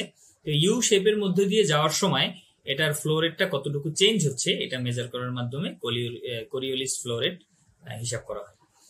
এরপরে আল্ট্রাসনিক ফ্লো মিটার, এটা বেশ অনেকটা সহজ এবং আধুনিক। এটা হচ্ছে জাস্ট একটা আল্ট্রাসনিক ওয়েভ ইউজ করা হয় যে কোনো একটা পাইপের মাঝখানে বা পাইপের ঠিক বাইরে আল্ট্রাসনিক একটা মেশিন লাগানো থাকে এবং সেটা আল্ট্রাসনিক ওয়েভের মাধ্যমে ফ্লুইডের ভেলোসিটিটা ক্যালকুলেট করতে পারে। আচ্ছা, এরপরে আরেকটা আছে turbine flow meter. Turbine flow meter হচ্ছে যে কোনো একটা পাইপের মধ্যে আমাদের একটা টারবাইন বসানো থাকে এবং এই টারবাইনটা যে পানির প্রবাহের সাথে সাথে ওই টারবাইনটা ঘোরে, পাখাটা ঘুরে, এবং ওটার ঘোরার ফলে ঘোরার মাধ্যমে ফ্লুইডের ফ্লো রেট হিসাব করা হয়। এরপরে আছে হচ্ছে পজিটিভ ডিসপ্লেসমেন্ট ফ্লো মিটার, অর্থাৎ এক্ষেত্রে একটা আপনারা দেখতে পাচ্ছেন দুইটা থাকে, চাকার মতো থাকে, এবং এই চাকার মধ্যে প্রথমে এক পাশ থেকে ফ্লুইড আসার পরে চাকার এক পাশে ফ্লুইডটা আটকা পড়ে, ট্র্যাপড হয়ে যায়। এরপরে চাকাটা ঘোরার ফলে আবার ট্র্যাপড ফ্লুইডটা এই পাশ থেকে মুক্তি পেয়ে যায়। তো এই যতখানি আটকা পেল এবং মুক্তি পেল, কতটুকু সময় এই চাকাটা কতবার ঘুরতেছে এবং প্রতি ঘূর্ণনে কতটুকু ফ্লুইড আটকা পড়তেছে, এটা তো নির্দিষ্ট, কারণ এখানের ভলিউমটা নির্দিষ্ট।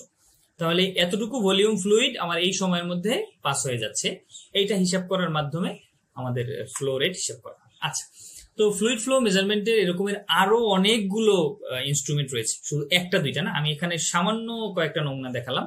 আপনাদের নিচে এখানে একটা লিঙ্ক দেয়া আছে, এই লিঙ্কে ক্লিক করলে অথবা এখানে আপনারা এটা কপি করে যদি ব্রাউজারে পেস্ট করেন তাহলে অনেকগুলো আরো নমুনা দেখতে পাবেন, এবং এরকম সুন্দর সুন্দর ছবি সহ এরকমের ডায়াগ্রাম সহ অনেকগুলো কি বলে আপনার ফ্লুইড ফ্লো মেজারমেন্টের পদ্ধতি দেখতে পাবেন, অনেকগুলো ইনস্ট্রুমেন্ট দেখতে পাবেন, এবং আপনারা নিজেরাই একটু কষ্ট করে করে নেবেন। এ পর্যায়ে এখান থেকে কিছু স্যাম্পল কোশ্চেন। আমাদের মূলত বার্নলি, অয়েলার্স এবং এই ফ্লুইড ফ্লো নিয়ে খুব বেশি কোশ্চেন আসার মতো জায়গা নাই আসলে। তো যতটুকুই হোক আমরা সেটুকু আলোচনা করব। প্রথম হচ্ছে, which principle explains the buoyant force experienced by a body submerged in a fluid. আসলে ফ্লুইডের মধ্যে যদি কোনো পদার্থ ডুবানো থাকে তাহলে সেটা যে বয়ান্ট ফোর্স, সেটা যে বয়ান্সি ফিল করে বা ভেসে থাকার যে একটা চাপ অনুভব করে, সেটা কোন প্রিন্সিপালটা ব্যাখ্যা করতে পারে। তো এটা ব্যাখ্যার জন্য আমাদের প্রিন্সিপাল হচ্ছে আর্কিমিডিসের প্রিন্সিপাল। আপনারা জানেন আর্কিমিডিসের তত্ত্ব, এখানে বার্নলি বা প্যাসকেলের কোনো তত্ত্বই কিন্তু এটার জন্য প্রযোজ্য নয়। আচ্ছা, এরপর 11 নম্বর হচ্ছে, a fluid that is at rest falls under which category. যে ফ্লুইডটা স্থির অবস্থায় আছে বা রেস্টে আছে সেটা কোন ক্যাটাগরির মধ্যে পড়ে? অবশ্যই ফ্লুইড স্ট্যাটিক্স এর মধ্যে পড়ে, তাই না? কারণ ওখানে আমরা স্থির ফ্লুইডের ব্যাপারটা আলোচনা করেছি। আচ্ছা, এরপরে হচ্ছে, the pressure at a given depth in a static fluid depends on. একটা স্ট্যাটিক ফ্লুইডের উপরে বা একটা স্থির ফ্লুইডের উপরে যে পরিমাণ একটা নির্দিষ্ট কি বলে গভীরতায় যে প্রেসারটা টের পাওয়া যায়, সেটা আসলে কিসের উপর ডিপেন্ড করে এটা একটু আপনারা চিন্তা করেন। ধরেন একটা পুকুরের মধ্যে আপনি আছেন, পুকুরের 10 মিটার পানির গভীরতায় আপনি যে চাপটা অনুভব করবেন সেটা আসলে কিসের চাপ?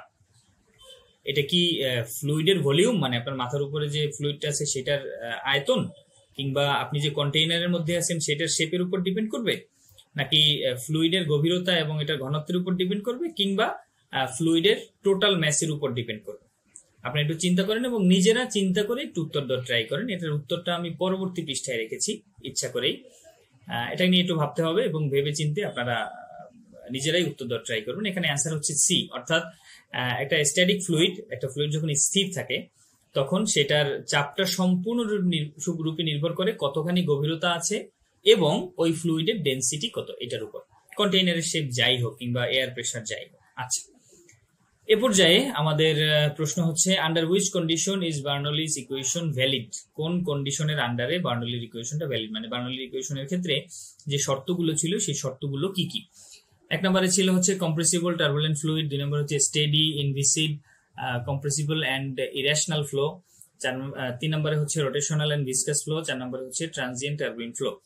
তো অ্যান্সারটা অবশ্যই বি, কারণ আমরা বার্নলির ইকুয়েশন যখন পড়েছি তখন দেখেছি কন্ডিশন গুলো ছিল ফ্লুইডটা স্টেডি হতে হবে, এটা আপনার ভিসকাস হতে পারবে না, এটা কম্প্রেসিবল হতে পারবে না, এবং এটার ফ্লোটা ইরেশনাল হতে পারবে না। আচ্ছা, আমরা পরবর্তী টপিকে যাই। আমাদের নেক্সট টপিক হচ্ছে করোশন ড্যামেজ। করোশন পার্টটা থেকে একটু খেয়াল করবেন, এখান থেকে কিন্তু প্রচুর প্রশ্ন আসে এবং এটাকে আপনার বেশ ভালো করে পড়তে হবে। এখান থেকে প্রশ্ন আসার স্কোপও বেশি। তো আমরা নমুনা দেখাই দিব প্রশ্নের। আপাতত আমরা দেখি করোশন কি জিনিস। করোশন হচ্ছে এমন একটা প্রসেস যেখানে আসলে ম্যাটেরিয়ালস গুলো, যে কোনো ম্যাটেরিয়াল হতে পারে, তবে পার্টিকুলারলি মেটাল, সাধারণত মেটালের ক্ষেত্রে করোশন বেশি হয়, অন্যান্য জিনিসও করোশন হয়, আপনার কি বলে পলিমার বা প্লাস্টিক জাতীয় জিনিসও কিন্তু করোশন হয়।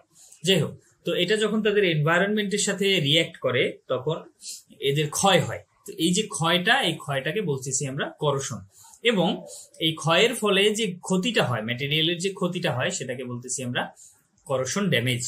এটা কেমিক্যাল হতে পারে অথবা এটা ইলেকট্রোকেমিক্যালও হতে পারে, অর্থাৎ ইলেকট্রনের আদান প্রদানের মাধ্যমেও হতে পারে, অথবা পিওর কেমিক্যাল রিঅ্যাকশনের মাধ্যমেও হতে পারে। কিন্তু পুরো জিনিসটা হয় কিন্তু এনভায়রনমেন্টের সাথে, অর্থাৎ আমি যে ম্যাটেরিয়ালটা রেখেছি সেটার চারপাশের পরিবেশের সাথে বিক্রিয়ার ফলে অটোমেটিক্যালি এটা হয়। আচ্ছা, করোশনের ফলে কি হয়? আমাদের ম্যাটেরিয়াল লস হয়, পদার্থের ক্ষয় হয়, তারপরে হচ্ছে স্ট্রাকচার দুর্বল হয়ে পড়ে এবং আলটিমেটলি একটা সময় ভেঙেও পড়তে পারে। আচ্ছা, করোশন অবশ্যই কিন্তু এটা ন্যাচারাল প্রসেস, এবং এটা অবশ্য বিভিন্ন রকমের ন্যাচারাল কারণেই এটা এক্সিলারেটেড হতে পারে।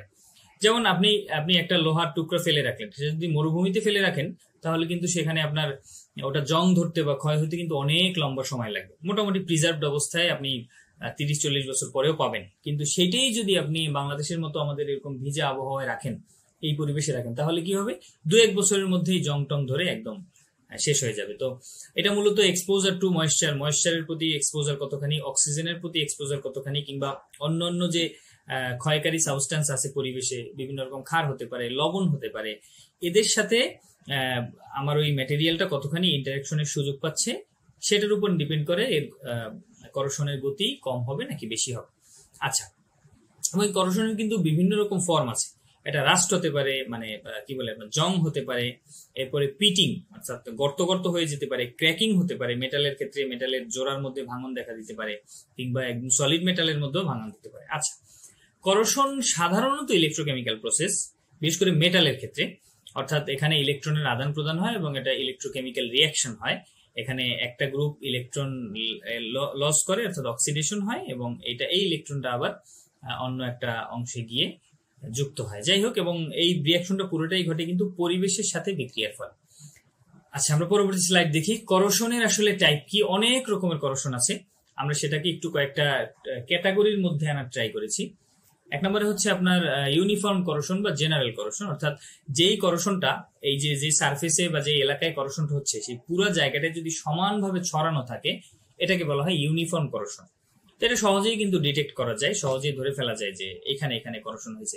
যেমন আপনি যদি এটা স্টিলের পাত বাইরে ফেলে রাখেন, কিছুক্ষণ পরে দেখবেন যে এর উপরে ফুসকা ফুসকা ফুসকা ফুসকা উঠেছে, লাল লাল রঙের জং ধরেছে বা মরিচা ধরেছে। তো এই মরিচাটাকে কিন্তু সহজেই ডিটেক্ট করা যায়। আরেকটা হচ্ছে লোকালাইজড করোশন, অর্থাৎ একটা বিভিন্ন কোন রকমের যন্ত্রের বা কোন রকমের একটা পার্টসের একটা স্পেসিফিক এরিয়ায় যদি করোশন হয়, সেটাকে বলা হয় কি বলে লোকালাইজড করোশন। তো এটা আসলে এটাই ক্ষতিটা বেশি হয়, কারণ হচ্ছে এটা সাধারণত খুঁজে পাওয়া যায় না, এটা ডিটেক্ট করা খুব কঠিন হয়ে পড়ে। তো এর মধ্যে আছে পিটিং করোশন।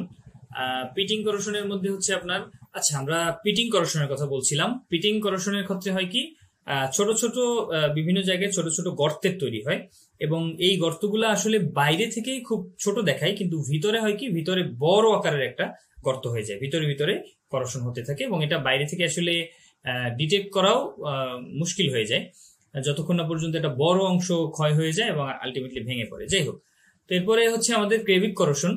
ক্রেভিক করোশন মূলত আসলে বিভিন্ন রকমের ক্রিভাইস যেটাকে বলে, কিংবা ক্র্যাক যেটাকে বলে, অর্থাৎ কোনো জায়গায় যদি কোনো মেটালের শিটের মধ্যে যদি ক্র্যাক থাকে বা ফাটল থাকে, সেই ফাটলের মধ্যে যে করোশনটা হয় এটা মূলত বিভিন্ন শিল্ডেড এরিয়ার মধ্যে হয়, যেই জায়গাটা একটু বদ্ধ টাইপের, যেখানে আসলে সরাসরি কি বলে বাইরের সাথে যোগাযোগটা একটু কম, কিন্তু সামহাও যদি কোনো বৃষ্টির পানি বা অন্য কোনো রকমের পানি বা সলিউশন যদি ওটার মধ্যে ঢুকতে পারে, তাহলে এটা একটা লম্বা সময় ধরে অক্সিজেন কনসেন্ট্রেশনের ডিফারেন্স হয়, এবং আলটিমেটলি এটা করোশনটা এক্সিলারেটেড হারে হয়, অর্থাৎ সাধারণ করোশনের চেয়ে এটার গতিটা বেশি হয়, এবং এটা যেহেতু আপনার কি বলে ডিটেক্ট করা একটু মুশকিল, যে কারণে হয় কি এটা লম্বা সময় ধরে করোশনটা হতে থাকে, এবং খুব দ্রুত হওয়ার কারণে বেশি পরিমাণ ক্ষয়ক্ষতি হয়, এবং ডিটেক্ট করা অনেক কঠিন। কারণ দুইটা মেটালের পাত আপনার জোড়া লেগে আছে, সেটার ফাটলের মধ্যে থেকে একটু পানি ঢুকেছে, ঢুকে ওই পুরো জয়েন্টটাকে একদম নষ্ট করে ফেলবে, কিন্তু বাইরে থেকে বোঝা যাবে না। এই করোশনগুলো সেরকম। আচ্ছা, এরপরে আছে হচ্ছে গ্যালভানিক করোশন। এটা হয় যখন দুইটা ভিন্ন রকমের মেটাল, এরা যদি পরস্পরের সংস্পর্শে আসে একটা ইলেকট্রোলাইটের মধ্যে থেকে, মানে অর্থাৎ ব্যাটারিতে যেটা হয় আর কি, ব্যাটারিতে আমাদের দুইটা ভিন্ন রকমের মেটাল থাকে, মাঝখানে একটা ইলেকট্রোলাইট থাকে। তো সেটাই যখন ন্যাচারালি তৈরি হয়, এখানে সাধারণত ইন মোস্ট কেসেস পানি আসলে ইলেকট্রোলাইট হিসেবে কাজ করে বা ইলেকট্রনের পরিবাহক রূপে কাজ করে। ফলে হয় কি একটা মেটাল আরেকটার চেয়ে একটু বেশি আকারে ক্ষয় হয়ে যায় আর কি। আচ্ছা, তো এখানে একটা পয়েন্ট গুরুত্বপূর্ণ আমাদের একটা জানার বিষয়, সেটা হচ্ছে আমরা জানি বিশুদ্ধ পানি কিন্তু তড়িৎ পরিবহন করে না। একদম 100% বিশুদ্ধ যে H2O, সে কিন্তু তড়িৎ পরিবহন করবে না। কিন্তু আমাদের ন্যাচারালি যে পানি পাওয়া যায়, কিংবা সাধারণভাবে আমরা যে পানি ব্যবহার করি, সেগুলোর মধ্যে কিন্তু প্রচুর পরিমাণে বিভিন্ন রকমের আয়ন থাকে বা বিভিন্ন রকমের ইম্পিউরিটিস থাকে। এই ইম্পিউরিটিস গুলা কিন্তু পানিকে আসলে তড়িৎ পরিবাহী করে তোলে, ফলে পানি ইলেকট্রোলাইট হিসেবে কাজ করে। আচ্ছা, তো আরেকটা করোশনের টাইপ হচ্ছে স্ট্রেস করোশন ক্র্যাকিং, SCC। এটা হচ্ছে মূলত যে কোনো করোসিভ এনভায়রনমেন্টের মধ্যে যদি কোনো মেটালের উপরে প্রচুর পরিমাণে টেনসাইল স্ট্রেস কাজ করে, অর্থাৎ প্রচুর পরিমাণে টান বা চাপ যদি কাজ করে, যেমন ধরেন একটা স্টিলের কেবল, এটা একটা প্রচন্ড একটা প্রেসারের মধ্যে আছে, এবং পরিবেশটা যদি করোসিভ এনভায়রনমেন্ট হয়, এটা সাগরের লবণাক্ত আবহাওয়া হতে পারে, বৃষ্টির মধ্যে হতে পারে, যেভাবেই হোক। তো এক্ষেত্রে হয় কি খুব দ্রুত করোশন হয়, এবং একটা পর্যায়ে হয় কি হঠাৎ করে এই তারটা ছিঁড়ে যায়, বা এই যে আমরা একটা ব্রিজের একটা মেটাল বারের কথা চিন্তা করতে পারি, যে কোনো একটা ব্রিজের উপরে। তো এই মেটাল বারটা হয় কি একসময় ক্ষয় হতে হতে হঠাৎ করে, যেহেতু ওটা টানের উপর থাকে প্রচন্ড, হঠাৎ করে ছিঁড়ে যায় এবং এক্ষেত্রে অ্যাক্সিডেন্ট হওয়ার সম্ভাবনা থাকে। এরপর হচ্ছে ইরোশন করোশন। ইরেশন করোশনটা মূলত হচ্ছে ঘর্ষণের ফলে, অর্থাৎ এটা কোনো রিয়াকশনের কারণে হয় না, এটা মূলত হয় ঘর্ষণের ফলে। এটা সাধারণত দেখা যায় যে যেসব বিশেষ করে বিভিন্ন ইঞ্জিনের যেসব পার্টটা মুভেবল থাকে, যেসব পার্টগুলো মুভ করে, তাদের কারণে এই গতির কারণে আস্তে আস্তে ঘষা লেগে আস্তে আস্তে ক্ষয় হতে থাকে। এটাকে বলা হয় ইরোশন করোশন। আচ্ছা, ইরোশন করোশনের ফলে কি হয়, যে কোনো ম্যাটেরিয়ালের উপরে আস্তে আস্তে দাগ পড়ে বা গর্ত তৈরি হয়, অনেক সময় তৈরি হয়, কি বলে, খাজের মতো তৈরি হয়, এবং এই খাজ থেকে আস্তে আস্তে ম্যাটেরিয়াল ফেলিউর দিকে যায়। আচ্ছা, এই হচ্ছে গিয়ে এক রকমের টাইপের করোশন। এরপরে আমরা আরো যেসব টাইপ আছে, যেমন ইন্টারগ্রানুলার করোশন, অর্থাৎ কোনো একটা মেটাল যদি থাকে বা আমাদের কোনো যদি অ্যালয় থাকে, তো অ্যালয়ের যে গ্রেইন বাউন্ডারি থাকে, আপনারা এটা পড়েছেন যে অ্যালয়ের মধ্যে বিভিন্ন রকমের গ্রেইন এরিয়া থাকে। তো অ্যালয়ের অণুগুলার এক এক জায়গায় যে স্ট্যাগন্যান্ট অবস্থায় থাকে বা গুচ্ছ আকারে থাকে, সেই এক গুচ্ছের সাথে আর এক গুচ্ছের যে সংযোগের যে এরিয়া, এটাকে বলা হয় গ্রেইন বাউন্ডারি। তো এই গ্রেইন বাউন্ডারির ক্ষেত্রে অনেক সময় করোশন হয় এবং আলটিমেটলি মেটালের স্ট্রাকচারটা দুর্বল হয়ে যায়। এবার হচ্ছে হাই টেম্পারেচার করোশন। এটা হয় মূলত খুবই হাই টেম্পারেচারে, খুবই এলিভেটেড টেম্পারেচারে, এবং এক্ষেত্রে অক্সিডেশন এবং অন্যান্য কেমিক্যাল রিয়াকশনও ইনভলভ থাকে। অর্থাৎ আশেপাশের প্রচন্ড যদি টেম্পারেচার যদি বেশি থাকে, সেক্ষেত্রে আশেপাশে যদি অক্সিজেন বেশি থাকে, তাহলে করোশনটা খুব বেশি হয়। আচ্ছা, এবার হচ্ছে মাইক্রোবায়াল করোশন। এটা মূলত হয় হচ্ছে মাইক্রো অর্গানিজমের কারণে। আমরা জানি বিভিন্ন রকমের ব্যাকটেরিয়া বা ছত্রাকের উপস্থিতিতে কোনো পদার্থের ক্ষয় হতে পারে, এবং ছত্রাকগুলো কিন্তু এই করোশনটাকে অ্যাক্সিলারেট করতে পারে বা ফ্যাসিলিটেট করতে পারে। আচ্ছা, এরপরে সর্বশেষ হচ্ছে ফ্রেটিং করোশন। এটা হয় মূলত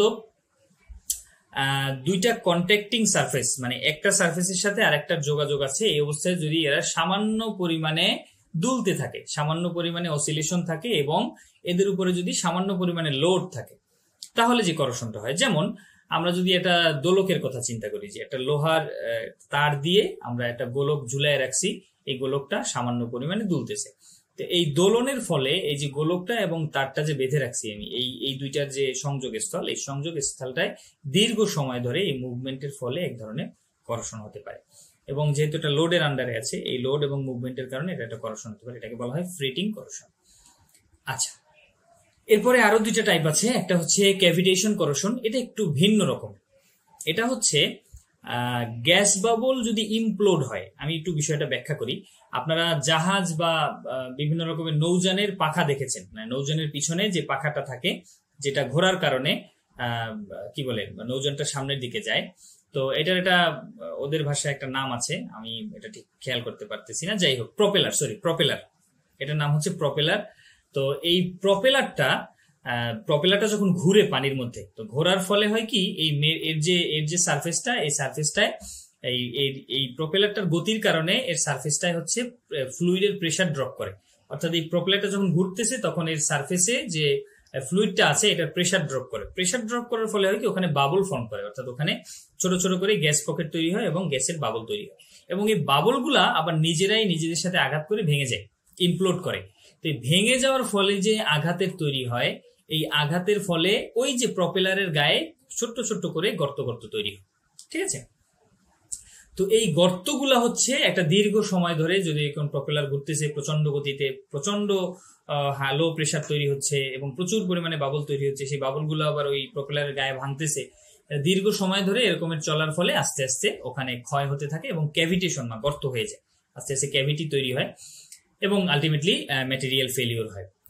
তো এই ক্যাভিটেশনটা মূলত ঘটে হচ্ছে জাহাজের প্রপেলারে হয়, তারপরে হচ্ছে পাম্পের মধ্যে হয়, আমরা যে ওয়াটার পাম্প দেখি, সেই পাম্পের ভিতরে যে প্রপেলার থাকে সেগুলোতে হয়, বিভিন্ন রকমের রেগুলেটর, পানির পাইপের মধ্যে যে রেগুলেটর থাকে বা বাল্ব থাকে গতি কমানোর বাড়ানোর, সেখানেও এগুলো হতে পারে। অথবা বিভিন্ন পাইপের যে এলবো থাকে বা জয়েন্ট থাকে, কিংবা কোনো এক্সপানশন থাকলে, কিংবা যদি কোনো যদি হাইড্রোলিক ব্লেড থাকে, সেগুলোর মধ্যে এই করোশনটা হয়। তো এই করোশনটা মূলত হয় যেখানে প্রেসার কম বেশি হতে পারে এবং যেখানে বাবল ফর্ম করতে পারে, অর্থাৎ করোশনটা সম্পূর্ণ বাবল ফর্মিং এর উপর ডিপেন্ড করে, অর্থাৎ এয়ার বাবলের তৈরি হওয়ার কারণে এর ধাক্কায় বা এর আঘাতে এই ক্যাভিটেশন করোশন হয়। আচ্ছা, এরপরে হচ্ছে আরেকটা হচ্ছে ডি অ্যালয়িং বা সিলেক্টিভ লিচিং। ডি অ্যালয়িং হচ্ছে কোন একটা অ্যালয়ের মধ্যে থেকে যদি এটা নির্দিষ্ট ম্যাটেরিয়াল বা নির্দিষ্ট পরিমাণ মেটাল যদি আলাদা হয়ে যায়, এটাকে বলা হয় ডি অ্যালয়িং বা কি বলে সিলেক্টিভ লিচিং। যেমন আমরা যদি কি বলে একটা অ্যালয়ের কথা চিন্তা করি, যেটার মধ্যে লোহা আছে, তামা আছে, অ্যালুমিনিয়াম আছে। তো এটার যদি অ্যালয়িংটা ঠিক মতো না হয়, বা এটা যদি আমার কি বলে আমি যে এটাকে অ্যালয় বানাইলাম বা সংকর ধাতু বানাইলাম, এই সংকরায়নের প্রক্রিয়াটা যদি যথাযথ না থাকে, সেক্ষেত্রে হয় কি একটা ম্যাটেরিয়াল মানে যে কোনো যেটা বেশি ভালনারেবল, যেমন আয়রন, আমাদের এই অ্যালয়ের মধ্যে থেকে আয়রনটা আলাদাভাবে শুরুতে ক্ষয় হয়ে যায়। তো আলটিমেটলি এই করশনগুলাই হয় কি, যেটা সবচেয়ে বেশি অ্যাক্টিভ, মানে অ্যাক্টিভিটি সিরিজে যেটার অবস্থান যত উপরে সে তত আগে ক্ষয় হয়, এরপরে আস্তে আস্তে কিন্তু সবাই ক্ষয় হয়, কিন্তু একটা একটু আগে ক্ষয় হয়, বাকিগুলো পরে ক্ষয় হয়। আচ্ছা, তো এসব করশন মোস্টলি দেখা যায় হচ্ছে আনস্টেবিলাইজড ব্রাস। আপনারা জানেন ব্রাস বা পিতল হচ্ছে তামা এবং দস্তার যে সংকর, এটাকে বলা হয়। তো এখানে জিঙ্ক হচ্ছে ওই মেটালটা থেকে বা আলাদা হয়ে যায়, স্পেসিফিক্যালি দস্তা বা জিঙ্ক, সে যেহেতু একটু অ্যাক্টিভিটি সিরিজের উপরে সে আলাদা হয়ে যায়, এবং অ্যাকচুয়ালি ওই কি বলে আপনার এই কপারের পিঠে সে একটা গর্ত তৈরি করে এবং ছিদ্র তৈরি করে, এবং আলটিমেটলি কি বলে আমাদের স্ট্রাকচারটা দুর্বল হয়ে যায়। এটা এছাড়াও ঘটতে পারে হচ্ছে মিডিয়াম অথবা হাই কার্বন স্টিলে। আপনারা জানেন যে লোহার মধ্যে যদি 0.15 থেকে 1.5% কার্বন থাকে, সেটাকে বলা হয় স্টিল। এর সাথে নানান রকম অন্যান্য ম্যাটেরিয়াল থাকতে পারে, ম্যাঙ্গানিজ, ক্রোমিয়াম, জিঙ্ক ইত্যাদি ইত্যাদি থাকতে পারে। তো এই যে এই কার্বনটা যদি ডিকার্বোরাইজেশন প্রসেসের মাধ্যমে এই স্টিল থেকে এই কার্বনটা সামহাও বের হয়ে যায় কোন একটা প্রক্রিয়ায়, তাহলে এর মধ্যে এরকমের পোর দেখা যায়, গর্ত দেখা যায়, এবং আলটিমেটলি এটা ভেঙে পড়ে। তো আমরা নিচে একটা লিঙ্ক দিয়ে দিয়েছি, আপনারা দেখতে পাচ্ছেন। এখানে বিভিন্ন রকমের করশনের আরো যে অনেকগুলো টাইপ আছে, করশনের আরো বেশ কিছু টাইপ আছে, সেই টাইপগুলো আপনারা বিস্তারিত পড়তে পারবেন, এবং ওখানে ছবি সহ উদাহরণ দেওয়া আছে, উদাহরণগুলো দেখতে পারবেন। দয়া করে এই লিঙ্কটা ফলো করবেন, এবং এখানে একটা পিডিএফ আছে, আপনারা এখানে ক্লিক করলে এই পিডিএফ বইটা পাবেন, এবং ওখান থেকে আপনারা ডাউনলোড করে যদি বিস্তারিত কারো পড়ার ইচ্ছা থাকে, ওখান থেকে করশনের টাইপ সম্পর্কে বিস্তারিত পড়তে পারবেন। এবারে আমরা কিছু ছবি দেখি, আমরা এতক্ষণ যেগুলো পড়লাম সেগুলো আসলে একটু ভিজুয়াল রিপ্রেজেন্টেশন দেখি। যেমন প্রথম ছবিটা হচ্ছে পিটিং করশন, অর্থাৎ যেখানে গর্ত হওয়ার কথা, এখানে আমরা এখানে গর্ত দেখতে পাচ্ছি, এখানে পিট দেখতে পাচ্ছি, এখানে বিভিন্ন জায়গায় করশনটা বেশি হয়েছে, লোকালাইজড করশন এটা। এরপরে আরেকটা হচ্ছে ইউনিফর্ম করশন। দেখেন এই যে জয়েন্টের এই জায়গাটাই কিন্তু সমানভাবে সব জায়গায় রাস্ট বা মরিচা ছড়ায় পড়ছে, এটা হচ্ছে ইউনিফর্ম করশন। এরপর হচ্ছে স্ট্রেস করশন ক্র্যাক। এই যে একটা আমরা মেটাল দেখতে পাচ্ছি, এখানে একটা ক্র্যাক দেখা গেছে, এই যে মানে এটা প্রচন্ড আঘাতের ফলে, কোনো কিছুর আঘাতের ফলে এখানে এটা ফাটল ধরেছে, এটাকে বলা হয় স্ট্রেস করশন ক্র্যাক। আচ্ছা, এরপর হচ্ছে গ্যালভানিক করশন। এই যে এখানে একটা বল্টুর পাশে কিন্তু মরিচা তৈরি হয়েছে, এবং মরিচাটা এই জায়গাটায় বেশি এবং এই জায়গাটায় বেশি, মাঝখানে কিন্তু কম। তার মানে আমাদের এইখানে দুইটা পোল তৈরি হয়েছে ভিন্ন রকমের, এক জায়গায় রিঅ্যাক্টিভিটি বেশি, এক জায়গায় কম, ইলেকট্রন এক জায়গা থেকে আরেক জায়গায় পাস করতেছে। এই জায়গাটাকে, এই জিনিসটা হচ্ছে গ্যালভানিক করশনের উদাহরণ। হাই টেম্পারেচার করশনের উদাহরণ দেখতে পাচ্ছি আমরা, একটা কি বলে পলিমার পাইপের উপরে যে জয়েন্ট বা কাপলিং দেওয়া হয়েছে লোহার, সেটা ক্ষয় হয়ে যাচ্ছে, রাস্ট ধরেছে। এখান থেকে যদি হাই টেম্পারেচারের ফ্লুইড ভিতর থেকে পাস করা হয়, তাহলে এই ধরনের করশন হয়। এরপর এটা হচ্ছে ক্রেভিক করশন, অর্থাৎ আমাদের যে জয়েন্টটা, এই যে দেখেন এই পাশের মেটাল কিন্তু ঠিক আছে পুরোপুরি, কিন্তু এর জয়েন্টটা সম্পূর্ণরূপে নষ্ট হয়ে গেছে। অর্থাৎ দুইটা মেটাল যখন আপনার জোড়া দেওয়া হয় ঝালাই দিয়ে, তখন হয় কি মেটালের যে ইন্টিগ্রিটি, মানে একটা মেটাল শিট আস্ত অবস্থায় আছে, এটার মধ্যে অণুগুলো যেভাবে ইন্টিগ্রেটেডলি থাকে, একচ্ছত্র ভাবে মানে একদম মিলেমিশে থাকে, এটা যখন জয়েন্ট দেওয়া হয় তখন এটা প্রপারলি হয় না, ওই তাদের ইন্টিগ্রিটিটা সমান থাকে না। ফলে ওইখানে হয় কি ভিতরে কিছু কিছু ফাঁকা জায়গা থাকে, তারপরে গ্রেইন বাউন্ডারি থাকে, অর্থাৎ জয়েন্টটা সমানভাবে হয় না। ফলে ওই ফাঁকা জায়গাটায় বা ওই খালি জায়গাটায় আস্তে আস্তে কোনো লিকুইড ঢুকলে বা অন্য কোনো কারণে করশন তৈরি হতে পারে, এবং এখানের করশনটা আসলে সহজে বোঝা যায় না, বাইরে থেকে মনে হচ্ছে খুব বেশি না, কিন্তু হয়তো এই ধরনের একটা আউটার ফেস, ভিতরে কিন্তু একটা বিরাট রকমের কি বলে আপনার অনেকখানি জায়গা জুড়ে আপনার মেটালটা খেয়ে ফেলতে পারে, এবং আলটিমেটলি জয়েন্টটা ফেল করতে পারে। আচ্ছা, এরপর আমরা আরো কিছু ছবি দেখি। এখানে ছবি দেয়া আছে কিছু ইউনিফর্ম করশনের ছবি আমরা আগেই দেখেছি। তারপরে অ্যাটমসফেরিক করশন, পরিবেশে যদি আমরা ফেলে রাখি কোনো নাট বোল্ট, তাহলে এরকমের জং ধরে যায়। তারপর হচ্ছে করশন ফ্যাটিগ, আমরা করোশনের ফলে যে ম্যাটেরিয়াল যে কি বলে ফ্যাটিক বা দুর্বলতা দেখা যায়, সেটা আমরা এই যে চেইন লিঙ্কের মাধ্যমে দেখতে পাচ্ছি। এই চেইনগুলো হচ্ছে জাহাজের অ্যাঙ্করের চেইন। এদেরকে যখন ঝুলিয়ে রাখা হয় তো এরা প্রচন্ড প্রেসার ফিল করে, এবং এই প্রেসারের ফ্যাটিকটা এদের এদের ক্ষয়ের একটা কারণ। আচ্ছা, এরপর আরেকটা হচ্ছে করোশন ফ্যাটিক। এই যে করোশনের ফলে এই জায়গাটা, এই যে জয়েন্ট একটা, এই হিঞ্জের জয়েন্টটা নষ্ট হয়ে গেছে। তারপরে ইন্টারগ্র্যানুলার করোশন, আমরা একদম গ্র্যানুলার লেভেলে দেখতে পাচ্ছি যে কিভাবে করোশনটা হচ্ছে। এরপর হচ্ছে পিটিং করোশন, একটা জয়েন্ট দেখতে পাচ্ছি, হিঞ্জ যেটাকে বলে, কবজা আর কি। এই কবজার মধ্যে কিন্তু এরকমের গর্ত তৈরি হয়েছে এবং পিট পিট তৈরি হয়েছে এই জায়গাটা। তারপর আরেকটা আছে স্ট্রেস করোশন, এখানে স্ট্রেসের ফলে ফাটল ধরে গেছে এবং মরিচা তৈরি হয়েছে দেখতে পাচ্ছি। আরেকটা হচ্ছে ওয়াটার লাইন করোশন, বিশেষ করে জাহাজের ক্ষেত্রে। যদি জাহাজ হয় তাহলে দেখবেন যতখানি পানিতে ডুবে থাকে অতখানি জায়গাটা এরকম একটা আলাদা আলাদা কালার থাকে, সম্পূর্ণ আলাদা দাগ হয়ে যায়। অর্থাৎ এই জাহাজটায় পানির মধ্যে এতখানি ডুবে ছিল, ফলে এই এতখানি জায়গাতে করোশন তৈরি হয়েছে, আর উপরের জায়গাটা ইনট্যাক্ট আছে। আচ্ছা, এ পর্যায়ে করোশন থেকে কিছু সিম্পল বা স্যাম্পল কোয়েশ্চেন। প্রথম কোয়েশ্চেন হচ্ছে রাস্টের কেমিক্যাল ফর্মুলা কি? এই প্রশ্নটা বহু জায়গায় বহুবার নানান ভাবে আসছে। জং বা যেটাকে আমরা মরিচা বলে থাকি, সেটা হচ্ছে ফেরাস অক্সাইড বা আয়রন 3 অক্সাইড। এটার ফর্মুলা হচ্ছে Fe2O3। আচ্ছা, এরপর আরেকটা হচ্ছে which of the following materials will undergo corrosion? কোন কোন ম্যাটেরিয়াল গুলো করোশনের ক্ষতির শিকার হবে? মেটাল নাকি মেটাল এবং নন মেটাল দুইটাই, নাকি মেটাল, নন মেটাল, সিরামিক, প্লাস্টিক এগুলো, নাকি মেটাল, নন মেটাল, সিরামিক, প্লাস্টিক এবং রাবার এগুলো? অ্যান্সার হচ্ছে ডি, কারণ এই সবগুলো পদার্থই কিন্তু করোশনের শিকার হয়। মেটাল করোশনের শিকার হয়, নন মেটাল যারা তারা হয়, সিরামিক হয়, প্লাস্টিক হয়, এমনকি রাবারও আসলে করোশনের শিকার হয়। এরপরে হচ্ছে which type of corrosion occur when two different metals are in contact with each other in the presence of an electrolyte? যদি ইলেকট্রোলাইটের উপস্থিতিতে দুইটা ভিন্ন রকমের মেটাল একটা আরেকটার সংস্পর্শে থাকে, তাহলে কোন ধরনের করোশন হয়? চোখ বন্ধ করে উত্তর দিতে পারবেন গ্যালভানিক করোশন, কারণ গ্যালভানিক করোশনটা হচ্ছে ইলেকট্রোকেমিক্যাল করোশন। এখানে ইলেকট্রনের আদান প্রদান হয় এবং এর ফলে করোশনটা ঘটে। আচ্ছা, এরপরে 17 নম্বর হচ্ছে what type of corrosion is caused by the formation and collapse of vapour bubbles near a metal surface? কোন একটা মেটাল সারফেসের আশেপাশে যদি ভেপার বাবল তৈরি হয়, বাষ্পের বাবল তৈরি হয়, বুদবুদ তৈরি হয়, তাহলে কি করোশন হয়? আমরা আগে পড়েছি, এটা হচ্ছে ক্যাভিটেশন করোশন বা ক্যাভিটেশন ড্যামেজ। আমাদের জাহাজের প্রপেলারের কথা বলেছিলাম, জাহাজের প্রপেলারে এই ধরনের ক্যাভিটেশন হয়। আচ্ছা, এরপরে হচ্ছে methods of corrosion prevention, corrosion প্রতিরোধের কি কি উপায় আছে? 1 নম্বরে হচ্ছে প্রোটেক্টিভ কোটিং। আমরা যে কোনো মেটাল হতে পারে বা অন্য জিনিসের উপরে আমরা প্রোটেক্টিভ একটা কোটিং দিতে পারি। সাধারণ একদম প্লেন প্রোটেক্টিভ কোটিং হচ্ছে পেইন্ট।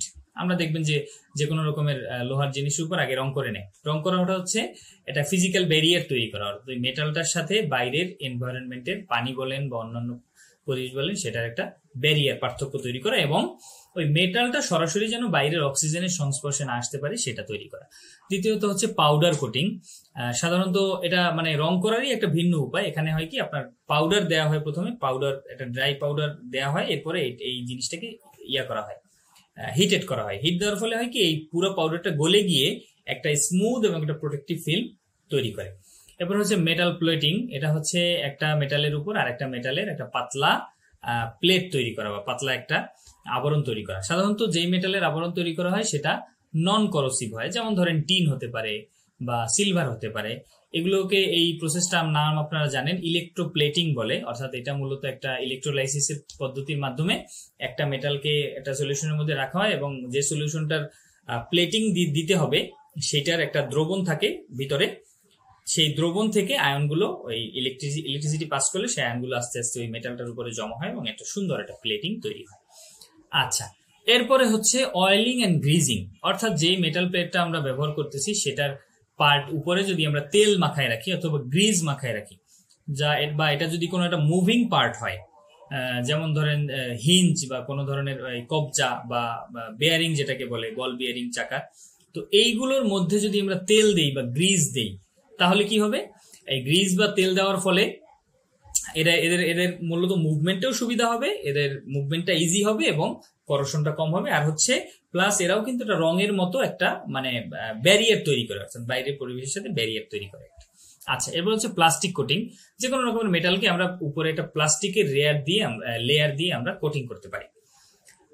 এটা বিশেষ করে আমাদের বিভিন্ন রকম আসবাবপত্রে এরকমের কোটিং দেখা যায়, বিভিন্ন লোহার আসবাবপত্রে বা আমাদের ওই যে র্যাক আছে বা ওই যে কি বলে মিড সেফ আছে, এগুলো দেখবেন যে এখন এরকমের ভিতরে মেটাল থাকে, বাইরে থেকে প্লাস্টিকের একটা কোটিং থাকে। কিন্তু এখানে একটা ঝামেলা হচ্ছে, এই প্লাস্টিকটা কোনো কারণে যদি ক্ষয় হয়ে যায় বা ভেঙে যায়, ফেটে যায়, তাহলে ওই জায়গা থেকে পানি প্রবেশ করে বা কি বলে অক্সিজেন প্রবেশ করে ভিতরের পুরা মেটালটাকেই আপনার খেয়ে ফেলতে পারে। আপনি বাইরে থেকে দেখে টেরও পাবেন না, কিন্তু ভিতরের পুরো মেটালটা দেখা যাচ্ছে রাস্টে ভরে গেছে এবং আলটিমেটলি এটা ভেঙে পড়তে পারে, কিন্তু বাইরে থেকে বোঝার উপায় থাকবে না। যাই হোক, এরপরে হচ্ছে ম্যাটেরিয়াল মডিফিকেশন। আমরা প্রোটেক্টিভ কোটিং যদি না করি তাহলে কি করতে পারি? Material modification. ওই ম্যাটেরিয়ালটাকে আমরা মডিফাই করে চেঞ্জ করে ফেলতে পারি। প্রথমত ইউজিং করোশন রেজিস্ট্যান্ট ম্যাটেরিয়াল। আমরা করোশন প্রতিরোধী যেসব পদার্থ আছে সেগুলোকে আমরা ব্যবহার করতে পারি, যেমন স্টেইনলেস স্টিল আছে, অ্যালুমিনিয়াম আছে, যেটা আসলে প্রাকৃতিক ভাবেই করোশন প্রতিরোধী, মানে এদের ক্ষয় হয় না বা জং ধরে না। দ্বিতীয়ত হচ্ছে অ্যালয়িং। আমরা সংকরায়ন করতে পারি, ধাতু সংকর তৈরি করতে পারি, যেমন একটা মেটালের সাথে আরেকটা মেটাল যুক্ত করে আমরা অ্যালয় তৈরি করতে পারি, যেমন স্টেইনলেস স্টিল। স্টেইনলেস স্টিল হচ্ছে আপনার কি বলে আয়রন, এবং আপনারা জানেন 0.15 থেকে 1.5% কার্বনের অ্যালয়। এটার সাথে আমরা ক্রোমিয়াম দিতে পারি, ম্যাঙ্গানিজ দিতে পারি, জিঙ্ক দিতে পারি, নানা রকমের জিনিসপত্র দিয়ে এটা চরিত্র ভিন্ন ভিন্ন করা হয়। সবগুলোই হচ্ছে করোশন প্রতিরোধী ম্যাটেরিয়াল তৈরি হয়। তারপর আমরা পিতলের সাথে যদি পিতলে অর্থাৎ তামার সাথে দস্তা যদি যোগ করি তাহলে পিতল তৈরি হয় বা ব্রাশ তৈরি হয়। ব্রাশ কিন্তু সুন্দর একটা করোশন প্রতিরোধী ম্যাটেরিয়াল। তো এরকমের আরো বহু বহু বহু রকমের অ্যালয়ের বিষয় আছে। ডুরালুমিন আছে, অ্যালুমিনিয়ামের সাথে আয়রনের মিশ্রণ, এটা খুবই হালকা হয় এবং করোশন প্রতিরোধী হয়। এরকমের অসংখ্য অ্যালয় আপনারা জানেন, এবং গুগলে একটু সার্চ করলেই প্রচুর পরিমাণে অ্যালয়ের উদাহরণ পাবেন। আচ্ছা, এরপরে হচ্ছে এনভায়রনমেন্টাল মডিফিকেশন। আমরা পরিবেশগত চেঞ্জ এনে কিন্তু আমরা করোশন ঠেকাতে পারি, যেমন অ্যাডিং ইনহিবিটরস। আমরা কিছু কেমিক্যালস আছে যেগুলো আমরা পরিবেশের করোসিভনেস ঠেকাতে আমরা এটা ব্যবহার করতে পারি। এগুলো মূলত করা হয় ইন্ডাস্ট্রিতে। আমরা যদি কোনো করোসিভ কোনো ম্যাটেরিয়াল তৈরি করি, যেমন যদি আমরা সোডিয়াম হাইড্রোক্সাইড ক্ষার তৈরি করি, তো এই ক্ষারের সংস্পর্শে যেসব যন্ত্রপাতি আসবে তারা তো ক্ষয় হয়ে যাবে। তো এই ক্ষয়টা যেন না হয়, এই জন্য ওইসব পার্টসের সাথে আমাদের ইনহিবিটর অ্যাড করতে হয়। যেমন ক্রোমেট আছে বা বিভিন্ন ধরনের মলিবডেট আছে বা বিভিন্ন রকমের সিলিকেট আছে, অ্যামিন আছে, পিরিডিনস আছে, থিওল আছে, এরপরে অ্যালকোহল আছে। এদেরকে যদি ম্যাটেরিয়ালের সাথে অ্যাড করা যায়, ম্যাটেরিয়ালের গায়ে কোটিং আকারে হোক বা ভিতরে হোক, তাহলে হয় কি বিভিন্ন করোসিভ পরিবেশ থেকে সেটা ওই ম্যাটেরিয়ালটাকে রক্ষা করতে পারে। এরপরে হচ্ছে controlling temperature and flow velocity. আমরা যদি এনভায়রনমেন্টাল মানে পরিবেশের তাপমাত্রাটাকে কন্ট্রোল করতে পারি তাহলে, এবং গতিটাকে যদি আমরা কন্ট্রোল করতে পারি, তাহলে কিন্তু করোশন রেটটা মিনিমাইজ করা যায়। এরপরে আসে ক্যাথোডিক প্রোটেকশন, স্যাক্রিফিশিয়াল অ্যানোড।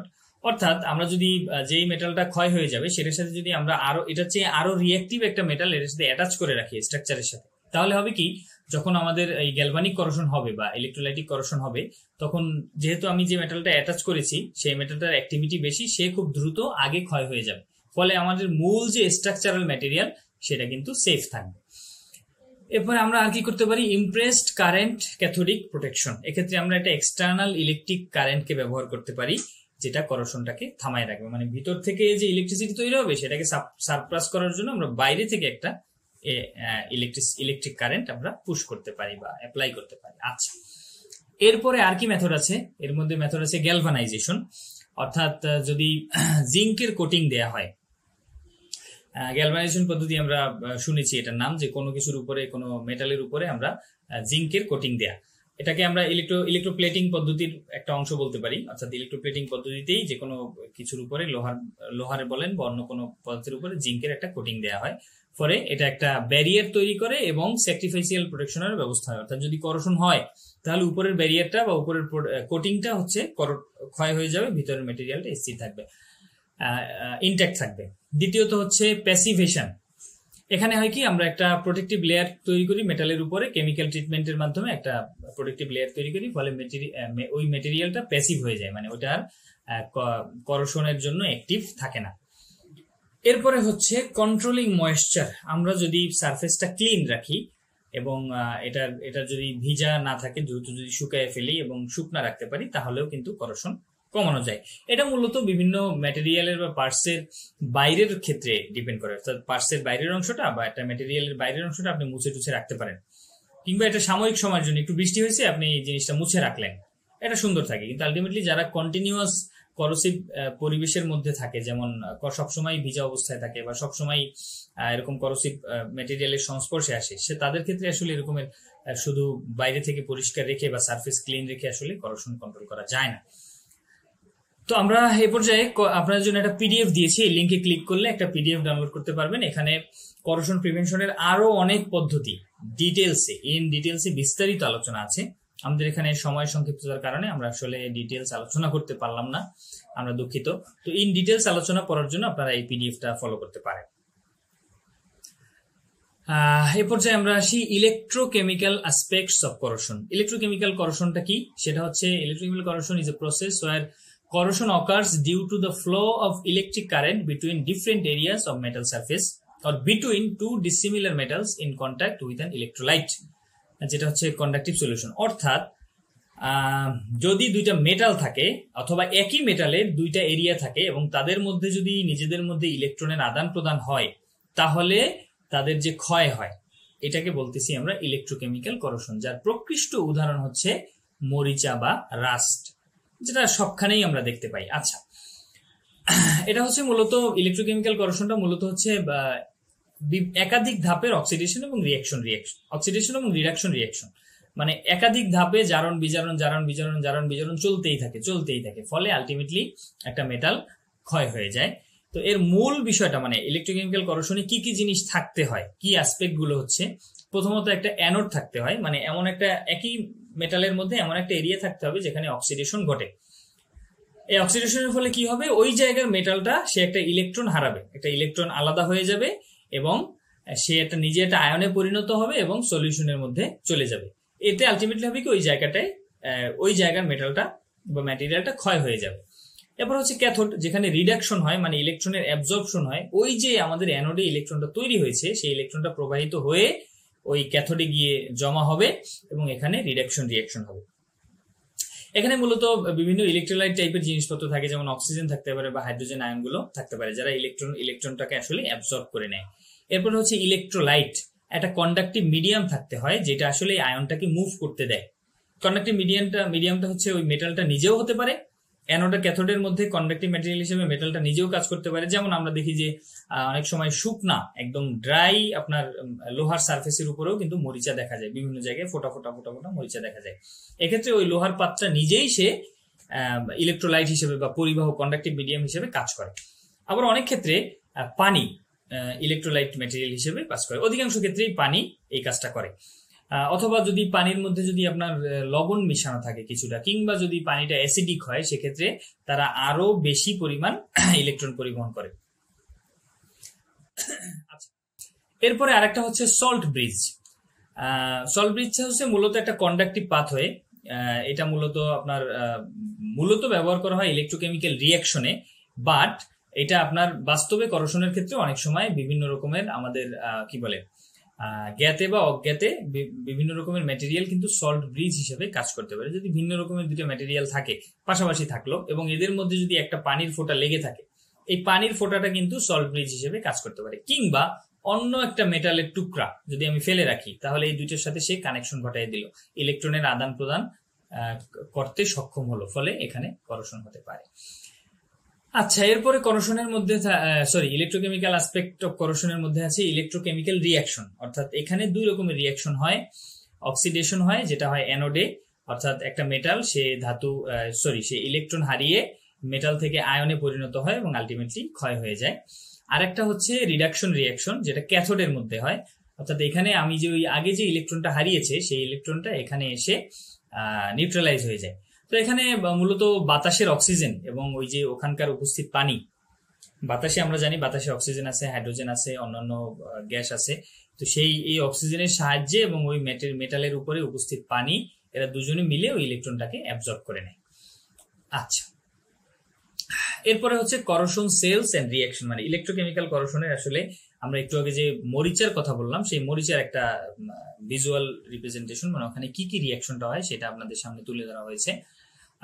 মূলত অধিকাংশ করোশন প্রসেসের স্পেসিফিক ক্যারেক্টারিস্টিক্স হচ্ছে অক্সিডেশন এবং রিয়াকশন হবে, এবং এটা সাধারণত ভিন্ন জায়গায় হয়, মানে একটা মেটালের ভিন্ন ভিন্ন জায়গায় হয়। সেম মেটাল হতে পারে, সেম মেটাল শিট হতে পারে, বাট জায়গাটা ভিন্ন ভিন্ন হয়। এটা কিভাবে পসিবল হয়? কারণ হচ্ছে মেটালটা যেহেতু আপনার ইলেকট্রন পরিবাহী বা কন্ডাক্টিভ, যে কারণে যত দূরেই বিক্রিয়া হোক না কেন সে নিজের মধ্যে থেকেই ইলেকট্রনটা পরিবহন করে নিয়ে আসে। আচ্ছা, এবং আলাদা আলাদা হবে একই মেটালের মধ্যে ক্যাথোডিক রিয়াকশন এবং অ্যানোডিক রিজিয়ন এবং ক্যাথোডিক রিজিয়ন তৈরি করে। এরপরে এর মধ্যে যদি পানি থাকে, পানি উপস্থিত থাকলে হবে কি আপনার এই আয়ন ট্রান্সপোর্ট করাটা আরো জরুরি। পানির উপস্থিতিতে আয়ন ট্রান্সপোর্টেশন জরুরি, তবে সবসময় যে দরকার হবে তা না। অনেক সময় কি বলে একটা থিন ফিল্ম তৈরি হতে পারে, পানির একদম পাতলা একটা পর্দাও যথেষ্ট হতে পারে এই আয়ন পরিবহনের জন্য। আচ্ছা, এরপরে মেটালের কোন পার্টটা অ্যানোড এবং ক্যাথোড হিসেবে কাজ করতে পারে বা কাজ করে, এটা মূলত ডিপেন্ড করে বিভিন্ন ফ্যাক্টরের উপর। মানে একই পাতের আমরা দেখতেছি এক জায়গায় অ্যানোড হিসেবে কাজ করতেছে, এক জায়গায় ক্যাথোড হিসেবে কাজ করতেছে। এখন আমাদের প্রশ্ন হচ্ছে কোনটা অ্যানোড হিসেবে কাজ করবে বা ক্ষয় হবে আর কোনটা ক্যাথোড হিসেবে কাজ করবে। তো এইটা মূলত বিভিন্ন রকম ফ্যাক্টর আছে। এর মধ্যে একটা হচ্ছে মেটালের যেই পার্টটা স্ট্রেসের মধ্যে দিয়ে গিয়েছে। অর্থাৎ আপনি যদি আজকেই পরীক্ষা করতে পারেন, একটা লোহার পাত এক জায়গায় রেখে দিবেন আর পাতের এক প্রান্তে হাতুড়ি দিয়ে দুইটা বাড়ি দিয়ে রাখবেন জোরে। তাহলে দেখবেন যেই জায়গাটায় আপনি হাতুড়ির বাড়ি দিয়েছেন ওই জায়গাটায় আগে জং ধরবে, অর্থাৎ ওই জায়গাটা আমার ক্যাথোড হিসেবে কাজ করতেছে। অর্থাৎ ওই জায়গাটায় যেহেতু একটা ম্যাটেরিয়াল স্ট্রেস গিয়েছে, স্ট্রেসের ফলে ওই জায়গাটা একটু দুর্বল হয়ে গেছে, এবং ওই যে আমি আঘাত করেছি এর ফলে ওখানে ফ্রি এনার্জির পরিমাণ বেশি হয়েছে, যে কারণে ওই জায়গাটা অ্যানোড হিসেবে কাজ করে এবং আলটিমেটলি ওই জায়গাটা আগে ক্ষয় হয়। অথবা আবার যদি কোনো দুইটা মেটাল পাত জোড়া দেওয়া হয়, আপনারা দেখবেন জোড়ার জায়গাটায় হচ্ছে বেশি খুব সহজে এবং খুব আগে ভাগে জং ধরে, যেখানে জোড়াটা ওইখানে। কারণ হচ্ছে ওই সেম ঘটনা, ওখানে একটা হিট ট্রিটমেন্ট বা ইলেকট্রিক ট্রিটমেন্টের মধ্যে দিয়ে গিয়েছে। আচ্ছা, এবার আমরা এই ছবিটা একটু দেখি আয়রনে মরিচা কিভাবে হয়। প্রথমে হচ্ছে আয়রন থেকে একটা ইলেকট্রন উঠে যায় বা দুইটা ইলেকট্রন আলাদা হয়ে যায়। আলাদা হয়ে কি হয়, আয়রন পরমাণুটা ফলে ফেরাস সালফেট হিসেবে বা ফেরাস ক্লোরাইড হিসেবে, অর্থাৎ আয়রন আয়ন হিসেবে ওই উপরে যে ভিজা যে ময়েশ্চারটা, পানির যে ফিল্মটা, ওই ফিল্মের সাথে জমা হয়। ওখানে আয়ন হিসেবে কি বলে সে লোহার আয়ন তৈরি করে এবং ইলেকট্রনটাকে ফ্রি করে দেয়। সেই ইলেকট্রনটা সেই ওই মেটালের মধ্যে থেকে, যেহেতু লোহা আপনার ইলেকট্রন পরিবাহী বা তড়িৎ পরিবাহী, এই লোহার মধ্যে থেকে বেয়ে এসে ডিপোলারাইজার জায়গাটায় আসে, যেটা হচ্ছে আমাদের ক্যাথোড, এবং এই ক্যাথোডে হচ্ছে ইলেকট্রনটা রিমুভ হয়ে যায়। অর্থাৎ সে বাতাসের অক্সিজেন এবং বাতাসের হাইড্রোজেন আয়নের সাথে বিক্রিয়া করে অক্সিজেন পরমাণু বা হাইড্রোজেন পরমাণু তৈরি করে। অথবা আশেপাশে যদি অ্যাসিড থাকে অথবা আরো সক্রিয় কোনো মেটাল থাকে, যেমন ধরেন কপার প্লাস আছে, কপার যদি থাকে তাহলে সে ওই ইলেকট্রনটা নিয়ে নেয়। ফলে হয় কি, আমার এখানে হচ্ছে করোশন তৈরি হবে, এই জায়গাটায় ক্ষয় হবে অ্যানোডে, এবং ক্যাথোডে এই জায়গা থেকে ইলেকট্রনটা আলাদা হয়ে বের হয়ে যাবে। আচ্ছা, যেসব ফ্যাক্টর ইলেকট্রোকেমিক্যাল করোশনকে আসলে প্রভাবিত করে তাদের মধ্যে আছে মেটালের টাইপ, কি ধরনের মেটাল আছে সেটা, তারপরে হচ্ছে ইলেকট্রোলাইট কম্পোজিশন, আমরা যে ইলেকট্রোলাইটের কথা বলেছি, যে ইলেকট্রোলাইট প্রেজেন্ট আছে সেটা আসলে কি কি আয়ন দ্বারা তৈরি, কিংবা এটার পিএইচ কত, কিংবা এটার অক্সিজেন অ্যাভেলেবিলিটি ওই করোশনের সময় কি পরিমাণ, এটার উপর ডিপেন্ড করে। তারপর হচ্ছে টেম্পারেচার, যদি টেম্পারেচার বেশি থাকে তাহলে করোশন অ্যাক্সিলারেট হয়, অর্থাৎ করোশনের মাত্রাও বাড়ে। তারপরে হচ্ছে সারফেস কন্ডিশন, এটা সারফেসটা যদি কোনো চাপের মধ্যে থাকে, স্ট্রেসড এরিয়া, যেমন ধরেন একটা লোহার কেবল, সে প্রচন্ড টান অবস্থায় আছে, তাহলে এখানে করোশন বেশি হয়। এর উপর যদি কোনো স্ক্র্যাচ থাকে, যদি কোনো কিছু দিয়ে বাড়ি লাগে অথবা কোনো কিছুর সাথে ঘষা লাগে, অথবা যদি এটার উপর কোনো কোটিং হয়, তাহলে এটার করোশনের কম বেশি হতে পারে। তারপর হচ্ছে ইলেকট্রিক্যাল কন্ট্যাক্ট, অর্থাৎ যে মেটালিক পার্টটা যেটা করোশন হচ্ছে সেটার সাথে সেটা যদি ইলেকট্রিক্যালি অন্য কারোর সাথে কন্ডাক্টেড থাকে বা মাটির সাথে কন্ডাক্টেড থাকে, কোনো তার দিয়ে হোক বা কোনো লিকুইড দিয়ে হোক বা যে কোনো কিছুর মাধ্যমে হোক, তাহলে হবে কি ইলেকট্রনটা দ্রুত পাস করবে এবং করোশনটা দ্রুত হবে। আচ্ছা, এই করোশন মিটিগেশনের জন্য আমরা কি করতে পারি বা এটা কমানোর জন্য আমরা কি করতে পারি, আমরা করোশন রেজিস্ট্যান্ট ম্যাটেরিয়াল চুজ করতে পারি। তারপরে হচ্ছে আমরা প্রোটেক্টিভ লেয়ার অ্যাপ্লাই করতে পারি। এগুলো আমরা আগেই অবশ্য আলোচনা করে এসেছি। এখানে জাস্ট একটু ইলেকট্রোকেমিক্যাল করোশনের জন্য আলাদাভাবে আমরা কি করতে পারি সেটা, প্রথমে তো ভিন্ন ম্যাটেরিয়াল আমরা চুজ করতে পারি। দ্বিতীয়ত হচ্ছে আমরা এখানে ভিন্ন ম্যাটেরিয়ালের প্রোটেক্টিভ লেয়ার তৈরি করতে পারি, যেগুলো আসলে করোসিভ এনভায়রনমেন্টের এগেইনস্টে থাকে। তারপরে হচ্ছে আমরা করোশন ইনহিবিটর তৈরি করতে পারি, যেসব কেমিক্যাল যেগুলা করোশন হইতে বাধা দেয়, যেমন আমরা বলেছিলাম ক্রোমেট বা হচ্ছে অ্যালকোহল হতে পারে, থিওল হতে পারে, এইসব জিনিসপত্র, বা করশনকে স্লো করবে এগুলো। আচ্ছা, এরপর হচ্ছে আমরা ক্যাথোডিক প্রোটেকশন ইউজ করতে পারি, অর্থাৎ আমরা একটা স্যাক্রিফিশিয়াল অ্যানোড, যেই মেটেরিয়ালটা বেশি অ্যাক্টিভ ইলেকট্রোকেমিক্যাল সিরিজে, সেটাকে আমরা ব্যবহার করতে পারি, যে কারণে এটা কি হবে, ওই স্যাক্রিফিশিয়াল ম্যাটেরিয়ালটা ক্ষয় হয়ে যাবে, আমার মূল পদার্থটা স্থির থাকবে। তো ইলেকট্রোকেমিক্যাল করশনের ব্যাপারে বিস্তারিত পড়ার জন্য আপনার একটা পিডিএফ লিঙ্ক দিয়েছি, এই লিঙ্কে ক্লিক করলে আপনারা পিডিএফ পেয়ে যাবেন। এছাড়া আমি লেকচারের সাথে সাথেও পিডিএফ ফাইলগুলো দিয়ে দিব, ওখান থেকেও আপনারা চাইলে কালেক্ট করে নিতে পারবেন। হ্যাঁ, এরপরে সর্বশেষ হচ্ছে আমাদের করশন টেস্টিং। আমরা কিভাবে বুঝতে পারবো যে কোন ম্যাটেরিয়ালটা কতটুকু ক্ষয় হয়েছে, কিংবা কোন ম্যাটেরিয়ালটা আসলে আমরা ব্যবহার করতে পারবো না, বা এটা ক্ষয়ের সম্মুখীন হবে বেশি। বিভিন্ন রকম টেস্ট আছে। একটা হচ্ছে সল্ট স্প্রে টেস্ট, অর্থাৎ এটা হচ্ছে আপনার বিশেষ করে সামুদ্রিক মেরিন এনভায়রনমেন্ট তৈরি করার জন্য, বা সামুদ্রিক যানবাহনের বা সামুদ্রিক যে কোনো পদার্থের জন্য এই টেস্টটা করা হয়। অর্থাৎ এখানে প্রচুর পরিমাণে লবণযুক্ত পানি স্প্রে করা হয়, এবং এর ফলে এটা কত দ্রুত ক্ষয় হয় এটা টেস্ট করা হয়। এরপর ইলেকট্রোকেমিক্যাল টেস্টের মধ্যে আছে পানির মধ্যে কোনো পদার্থ রেখে, কোনো ম্যাটেরিয়ালকে রেখে সেখানে করশন টেস্ট করা এবং এটা ইলেকট্রিক্যাল প্রপার্টি চেক করা। এরপর হচ্ছে এক্সপোজার টেস্ট, অর্থাৎ ম্যাটেরিয়ালগুলোকে নির্দিষ্ট পরিমাণ করোসিভ এনভায়রনমেন্টের মধ্যে ছেড়ে দেওয়া হয়, দেখা যায় যে কি হয় সেখানে। এটা প্রচুর হিউমিডিটি বেশি থাকতে পারে, প্রচুর হাই টেম্পারেচার থাকতে পারে, নির্দিষ্ট কোনো কেমিক্যাল, কোনো ক্ষারীয় বা অ্যাসিডিক কেমিক্যাল থাকতে পারে, এর মধ্যে ছেড়ে দিয়ে এটা বিহেভিয়ারটা অবজার্ভ করা হয় যে আসলে এটা কোন পর্যায়ে কি আচরণ করে, ক্ষয় হইতে কত সময় লাগে, কত সময় কতটুকু ক্ষয় হয় ইত্যাদি। এরপরে হচ্ছে ইন্টার গ্র্যানুলার করশন বা আইজিসি টেস্টিং, অর্থাৎ একটা অ্যালয়ের মধ্যে বা একটা ম্যাটেরিয়ালের মধ্যে গ্র্যানুলার লেভেলে যে করশনটা, সেটা টেস্ট করার জন্য এই টেস্টটা ইউজ করা হয়। এটা মূলত কোনো ম্যাটেরিয়াল যদি কোনো ম্যাটেরিয়ালে ক্র্যাকিং হবে কিনা বা ফেটে যাবে কিনা, এটার জন্য এটা টেস্ট করা হয়। তো এগুলো ব্যবহার করা হয় সাধারণত যেসব ম্যাটেরিয়াল হাই স্ট্রেসের মধ্যে থাকে, যাদের প্রচন্ড রকমের টেনসাইল স্ট্রেস সহ্য করতে হবে, তাদের ক্ষেত্রে এই টেস্টিংটা ইউজ করা হয়।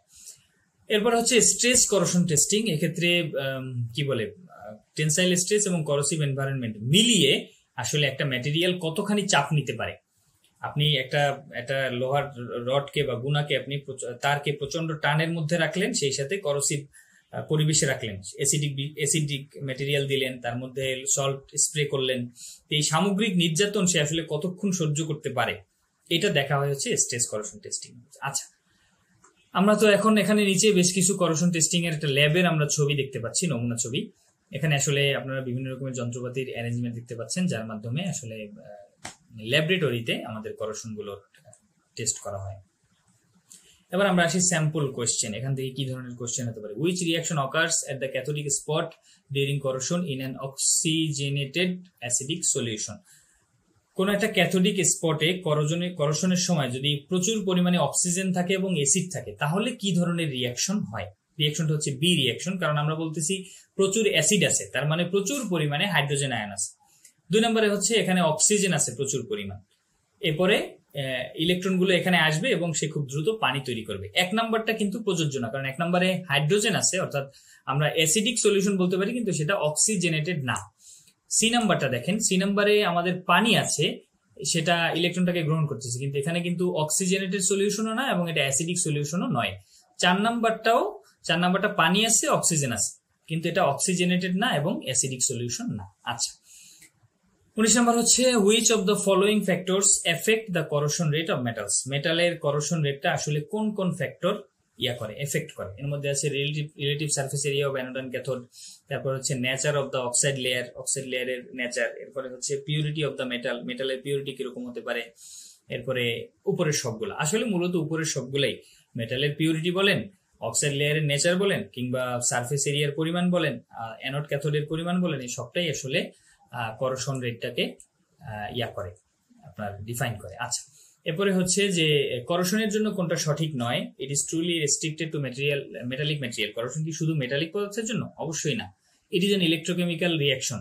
ইলেকট্রোকেমিক্যাল রিঅ্যাকশন ঠিক আছে, কিন্তু হ্যাঁ, অ্যাকচুয়ালি কিন্তু করশনটা হচ্ছে ইলেকট্রোকেমিক্যাল রিঅ্যাকশন, কারণ আপনার ইলেকট্রন ছুটে না গেলে কিন্তু করশন হচ্ছে না। 3 নম্বর হচ্ছে material selection is essential in corrosion prevention. Corrosion ঠেকানোর জন্য অবশ্যই ম্যাটেরিয়াল সিলেকশন গুরুত্বপূর্ণ। আপনি ইচ্ছা মতো একটা ম্যাটেরিয়াল দিলেই তো হলো না, আপনার ওই পরিবেশের কথা চিন্তা করে ওখানে নন করোসিভ একটা ম্যাটেরিয়াল দিতে হবে। তো এটাও সত্যি 4 নাম্বারটা হচ্ছে environmental factors heavily influence corrosion. Definitely আপনার এনভায়রনমেন্ট যদি শুষ্ক হয় তাহলে মরিচা বা অন্যান্য করোশন কম হবে, আবার যদি এনভায়রনমেন্ট যদি ভিজা হয় তাহলে এই ধরনের করোশন বেশি হবে। তাহলে দেখা গেছে ট্রু না হচ্ছে শুধু অ্যান্সার এ। করোশন আসলে কোনো শুধু মেটালের সাথেই রিলেটেড নয়, করোশন সব ধরনের ম্যাটেরিয়ালে হতে পারে। এরপরে হচ্ছে what is the primary goals of A salt spray test. Salt spray টেস্টের মূল প্রাইমারি গোল কি? প্রাইমারি গোল হচ্ছে এটাকে মেরিন এনভায়রনমেন্টের সাথে টেস্ট করা, অর্থাৎ এক্সট্রিম লেভেলের মেরিন এনভায়রনমেন্ট বা প্রচুর সল্টি আবহাওয়া এটা কিভাবে নিতে পারে সেটার জন্য আমরা সল্ট স্প্রে টেস্ট করি। আচ্ছা, আপনাদের আজকের ক্লাস এ পর্যন্তই। আমরা ক্লাসের সাথে কিছু পিডিএফ দিয়ে দিয়েছি, এই পিডিএফ গুলো আপনারা সম্ভব হলে পড়ে রাখবেন, এখান থেকে আরো বিস্তারিত জানতে পারবেন।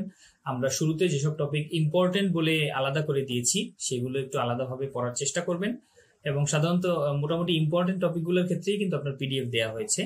তো এখান থেকে আমি কিছু স্যাম্পল কোয়েশ্চেনও বের করে দিয়েছি, আপনারা স্যাম্পল কোয়েশ্চেন গুলো দেখলেন। এরপরে পরীক্ষায় আপনাদের লাইভ এমসিকিউ থেকে যে পরীক্ষাগুলো নেওয়া হবে সেখানে আরো প্রচুর কোয়েশ্চেন পাবেন, কোয়েশ্চেন গুলো সলভ করার ট্রাই করবেন। আজ এ পর্যন্তই, সবাইকে আন্তরিক ধন্যবাদ। আসসালামু আলাইকুম।